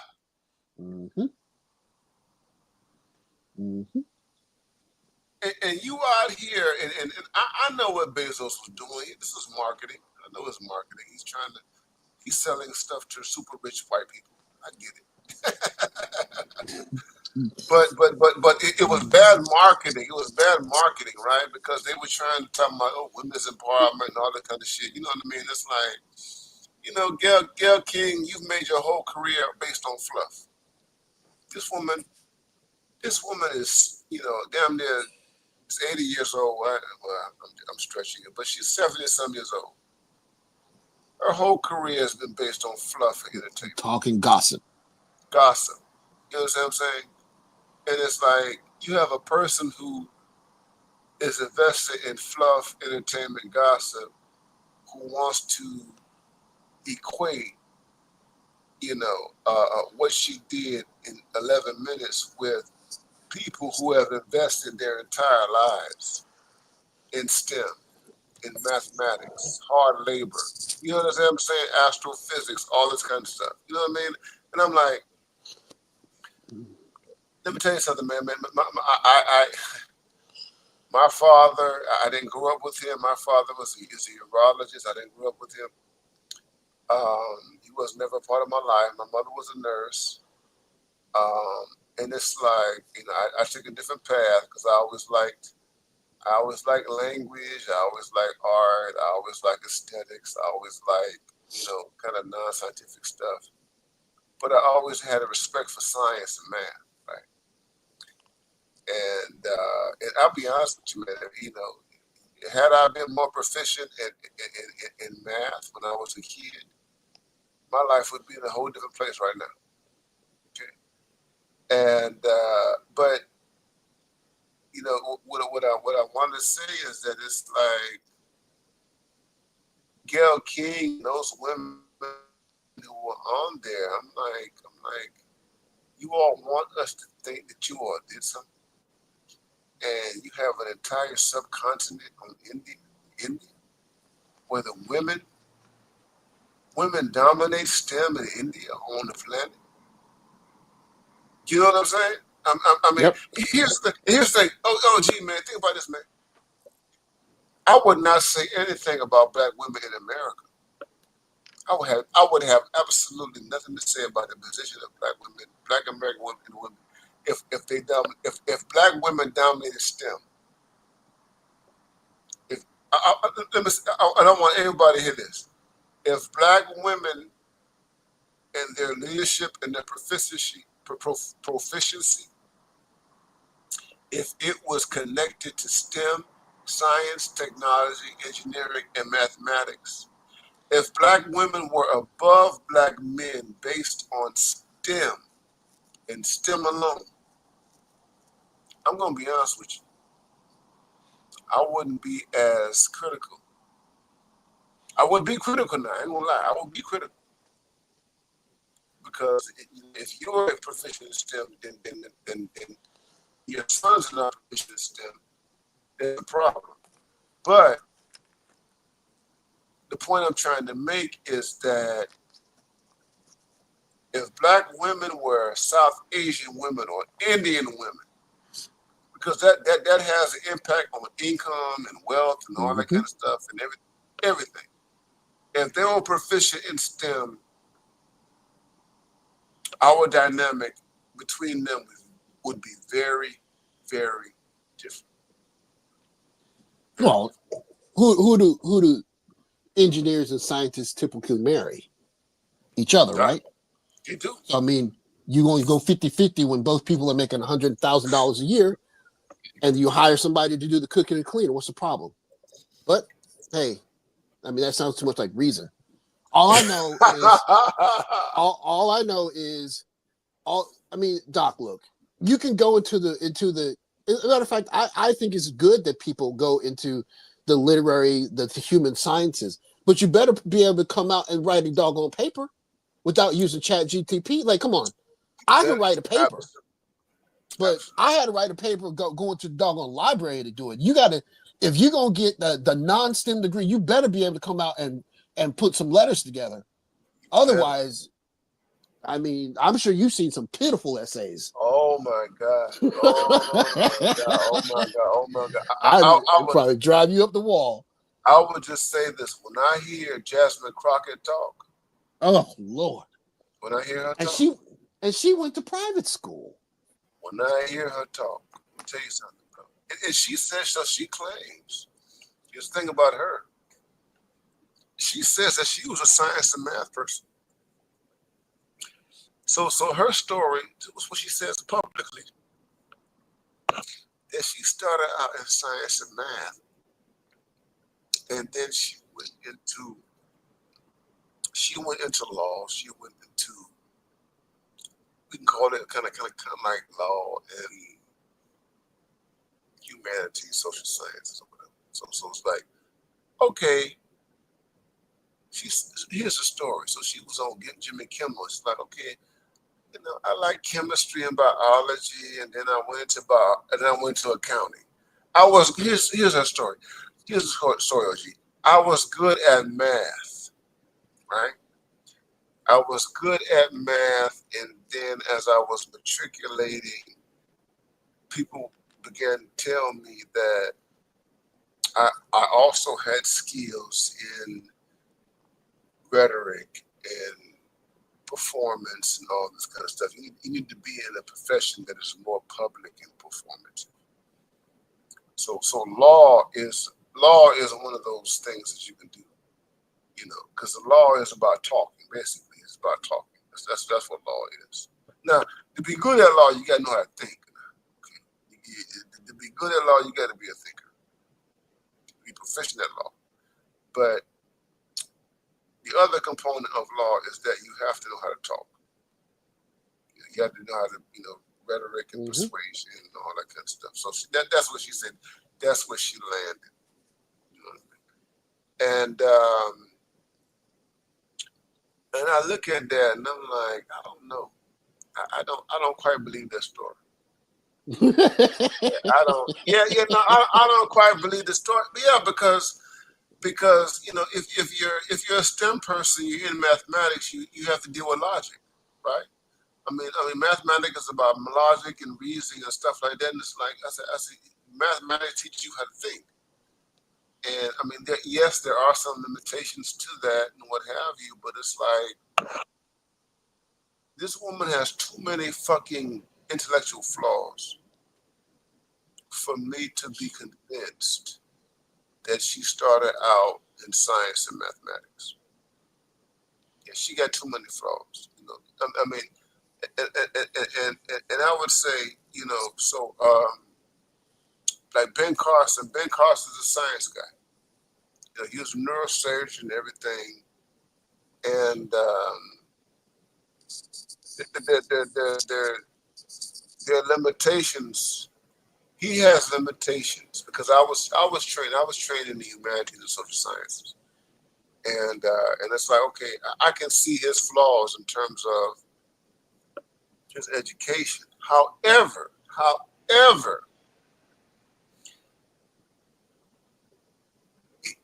there are basic principles of science and mathematics that kind of prevents you from saying super dumb Crazy shit. stuff. Yes. Yeah. Yes. So it's like yeah. So it's like yeah. So it's like they're like logical, rational principles. If you've been trained in this shit, you're not gonna say ridiculous, No. asinine, No. outlandish bullshit. You understand what I'm saying? You're not. You're not gonna say, like we black people, we worked in the fields back in the days and shit like that, and why we don't want to work in the fields, we don't want to do, you know what I mean? And it's like even principles of economics. So it's like, at the standpoint of economics, to me, it's like if I'm an 18-year-old and I choose not to go to college and I need to work, because I've been there. I need a job. Motherfucker, when I was 18 years old and I needed a job, motherfucker, I took whatever job was in front of me. You understand what I'm saying? I had to take care of myself. I don't give a fuck what the fuck it was. And if the job was so arduous and hard, it motivated me to do something else. It's like, okay, this is why I need to stay in school and do something else. Okay, I don't want to be in this. And I had that experience. I'm working in a warehouse. I have no insurance. I have to stand. I've got to scale these ladders and get all of this cargo. I can fall down at any time, and this company is not going to give me worker compensation. You know what I'm saying? And it's I'm working for $7 an hour.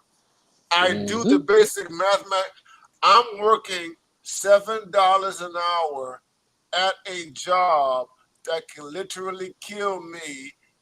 And if I get disabled on this job, I'm not going to get workman's compensation. That's basic logic, right? AKA reality. That's reality. And it's like, I'm going to stay in college for this particular reason. You understand what I'm saying? That's a motivating factor. And it's like, this chick right here, I'm like, bitch, you don't have that kind of quantifiable understanding of the world. There's something wrong with you. You understand? I stayed in college literally because I worked back-breaking fucking jobs that at the end of the day did not give me any rewards. You understand what I'm saying? And I'm like, I did the calculus, the social economic calculus. That's what I did. And I'm like, but here's the thing. When you're 18 years old or 19 years old and you have no other options, that's what the fuck you do. That's what you got to do. Well, black men don't have the option of sleeping with somebody and getting money. Yeah, we don't have that option. Don't have that option. We got the option of minimum wage job to pay the rent. I worked in Target. Again, I worked in warehouse and all that kind of stuff and everything. I'm like, yeah, you 18 years old, you ain't got no other choice. That's just the way it is. And you're not in school, you're not doing something else or whatever. You don't have any alternatives and stuff like that. That's all you got. And it's like, either you do that or you get into the streets or you do some other alternative stuff that can get you in trouble. You know what I mean? But the thing, and this is why part of the gender war thing kind of gets under my skin, right? America has had incredible resources to bear into the Black community. You could say what you want to say about how it was distributed. Okay, fine. America at the time just had immense wealth to give to single mothers, to disadvantaged areas, even if it was under less than ideal set of circumstances. There was no system set up to say, this little boy right here who shows a spark in his eye, we're going to guide him from this place to this place because that's what the greater community needs. Instead, it's, you got to get it out of the mud. Okay, fine. If I get it out of the mud in this great society with all of this money, I don't owe anybody nothing. Because that kid is competing against kids who are going to school in India, walking to school with no shoes on. And there's a teacher say, you know what, this kid shows promise. He's going to meet this person. He's going to go to this school, go to this place. And we're going to make sure on the end of it, he gets a chance to get out of where he's starting from. They got that for kids. They ain't got nothing in India. And you got kids in the richest country in the history of the planet. Yeah. All kinds of government benefits flowing into the area around them. And you can't find a way to get that kid from there to engineering school or whatever safely and doing something that's going to rein back into the Black community, then you're going to get what you get. You get what you get. You get what you get. It's like you get Black men coming out of the other side saying, hey, it's always been about me getting it out the mud, so I got it out the mud. Why do you have your hand out? That's it. That is it. So yeah, man. So that's what we are, man. So listen, guys, I've been here almost 4 hours, man. And you are 4 hours? Yeah, I've been here a while, man. But I appreciate you guys. I appreciate you guys coming up, man. And but I had to come out here. I wanted to say something about this because this is not going away, right? This is not when I say this is not going away. This idea that Black men need to be humble, that Black men should not be arrogant, that Black men should just be happy, that, you know, the saviors have given you this grace and given you this opportunity, you know, despite the fact that you have built so much value coming up to it, you know what I mean? And it's like, yeah, you know, I think about Michael Vick, man. You know, Michael Vick was such a phenom, man, when he was in Virginia. And then, you know, he went over to the NFL. And it was like, the NFL was like, oh my God, it was child's They know what they're doing. They know what they're doing. Yeah. It was when Michael Vick went to the NFL, it was child's play.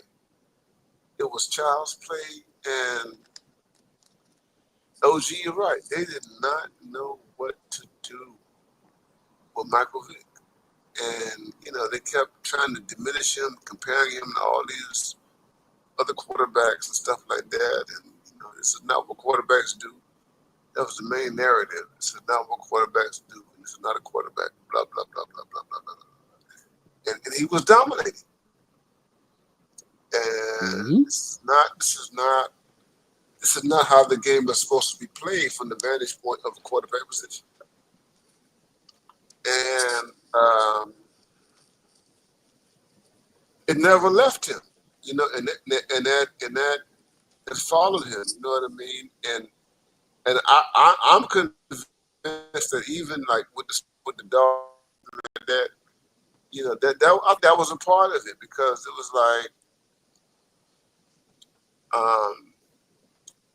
Vic was such a phenom that you know, we got to get something on him or whatever, and because he was changing the nature of the game. The other thing about Vic. Vic was coming in and he was basically changing the nature of the NFL. You know what I mean?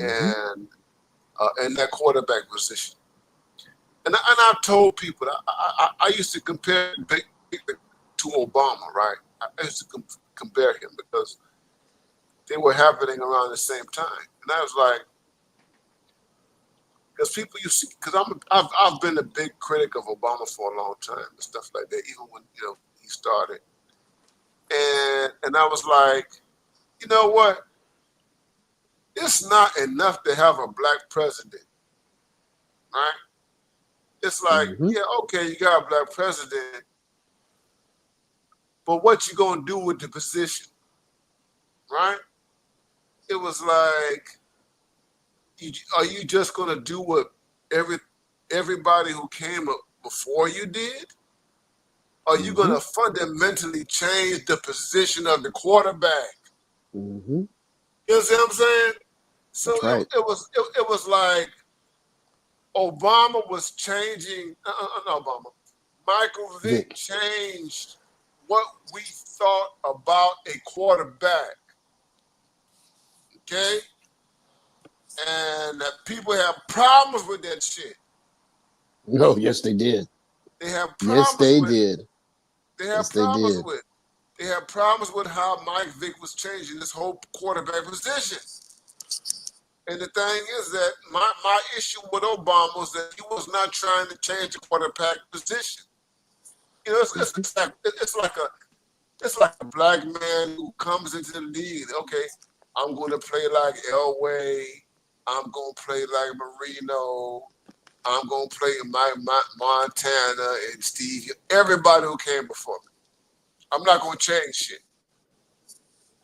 I'm going to play it like all these. I'm going to play this. I'm going to play this game like every white quarterback who came before me. As though there's no room for improvement. That's the thing. Okay? I'm going to play like these white guys who came before me, and what that means is that there's no room to advance the position. There's no room to innovate. There's no room to do something different or unprecedented. Michael Vick comes into the game, and what does Vick fundamentally change what it means to be a quarterback? Lamar Jackson, who's right now, there's no Lamar Jackson without Michael Vick. That's right. There's no Lamar. I don't care what nobody says. There's no Lamar Jackson without a Michael Vick. Michael Vick fundamentally changed what it means to be a quarterback. Okay? That's the thing. He changed what it means to be a quarterback. You understand? So and that comes with a lot of stuff, and people are threatened by that. They're threatened by that when black men do it, when you have an innovative population of black men who threatened, basically, as you said at the beginning, the status quo. Well, I mean, it upsets everything. Well, we've seen there is no book by which to be a black man in America. You could be Ben Carson. What you might feel about him politically, fine. As a surgeon, he's one of the best ones that's walked the planet. Oh my God. And the best he can do is HUD secretary? Seriously? He can't even be the attorney general? Really? So what is the playbook to be a play by the rules? There is no playbook. So you're gonna have to change it. You have to. I think even Barack Obama saw, I play by rules, and here I am getting my finger wagged at by some random senator in Arizona because she's saying blah blah blah, and I got a guy saying you lie in the middle of the doggone speech. What do you call it? The speech. It's like they're not playing by the rules. There is no set of rules to play by. You got to write the rules as you go because America's. How old is America? 220 some odd years old? There is no rule book for people who came out of slavery to find a way to fit in a society that's completely based on race. There is no rule book. You got to write the rules as you go. You got to. You got to. Well, anyway, I'm gonna end on this. Man. Yeah. Thank you Passport OG, man, man, I appreciate you, man. Your commentary whenever you come through, man. And Dr. L, I appreciate you, man, and everything, and you coming through. And here's the thing, I'm gonna let you guys sign out. So I'm gonna start with Dr. L. Dr. L, man, just say what you want to say, man, as we sign out, and then we go to Passport OG, and then I'm gonna take this thing out myself. No, I appreciate you having me up. It was a great conversation. Your dialogue and then monologue or trialogue was all great. I appreciate you having me up. You guys are doing great work. Yeah, we just got to keep moving forward. We got to understand the lesson that we just summed up, from Barack Obama to Michael Vick to LeBron and to Sheduer and to Deion. We got to take the messages and keep moving forward. We talked about our own lives, our own life experiences, and we're making it. We're doing it. And sometimes people want to poo-poo on us and say we're dusty and this, that, and the other, but we're owning that moniker of being dusty. We're owning it. So absolutely. So just keep moving forward. Thank you for having me. Appreciate it. Thank you, man. Appreciate you, man. Glad that you're here, my brother. Passport.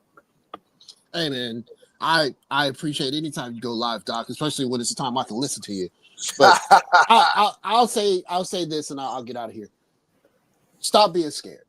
As Black men, we got to stop being afraid of what might happen, what could happen, what happened in the past, and trailblaze your own. Even if you stay in America, wherever, write your own narrative, because there are going to be a group of people that are going to find a problem with no matter what you do, no matter what. You got to write your own narrative and stop being afraid of what people might say, because they're going to say something anyways. There is no group of men like us on this planet. There are 20 million of us. There's no group of men like us. Good. So you can criticize this infinitesimally small group of Black men if you want to. But the truth of the matter is, whatever narrative we choose to write, there have never been a group of people like us on this planet. Never. And we, with the American flag and the American brand behind us, can write a narrative in the future of humanity that no other group of people are in a position to do. Don't be afraid of whatever that narrative is, taking it and running with it, because quite simply put, we are in a very unique space where we're not tied down by a lot of the stuff that might tie down other groups, and we can do things that have never happened before. That's the power of Black male independence. That's it. There's literally nothing shackling us down. Literally. Nothing. Not at all. You get some rest, Doc. I will do, man. You do the same thing, man. You are welcome. I always enjoy when you come up, man. You are always welcome here, my brother. You know what I mean? I enjoy your rants, Doc. Rant more, please. Rant more. I'm gonna do more ranting, man. I'm gonna do more ranting. Doc, I love a good rant, boy. I'm always here for a good rant. Always. When BGS rants, I'm on it. You rant, I'm on it.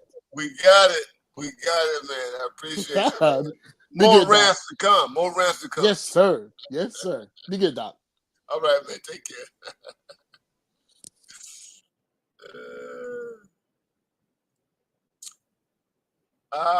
Well, listen, man. I want to thank Dr. L, man, and Passport OG for being a part of this conversation, man. I've been up here, man, almost 4 hours, man. You can tell I love this, man. I love this stuff.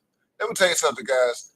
If I'm up here, when I'm up here for as long as I am, I did a 3-hour stream last night. You guys know it don't take a long. You guys know, if you guys who follow me, you know it don't take a long. It doesn't take a lot for me.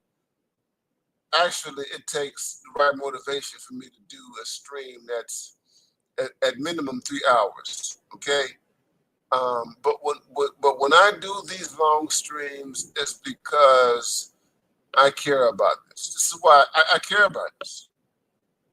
If I'm up here for 3 hours or 5 hours, I have not done anything beyond 4 hours in a very, very long time. But when I'm up here for close to 4 hours, it's because I care about this and I care about you and I care about the guys who are talking and everything like this, because I believe that what we're doing is magnanimous and important, and I want black men to hear everything that's going on. I want black men to be free.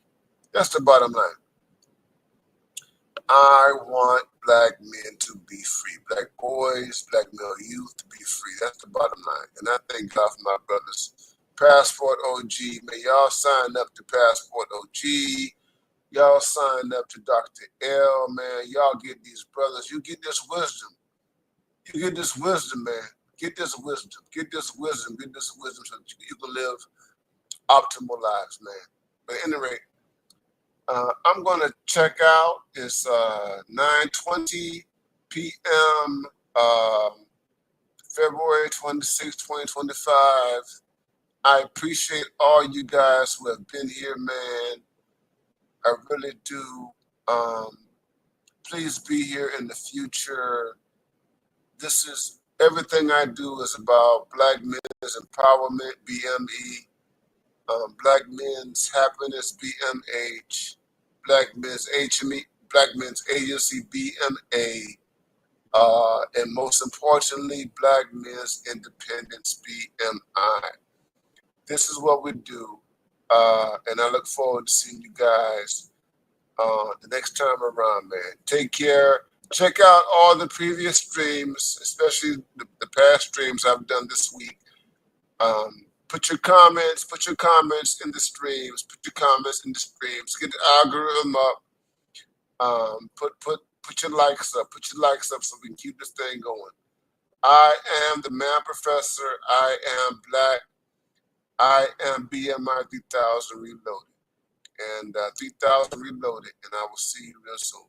Peace out. Take care.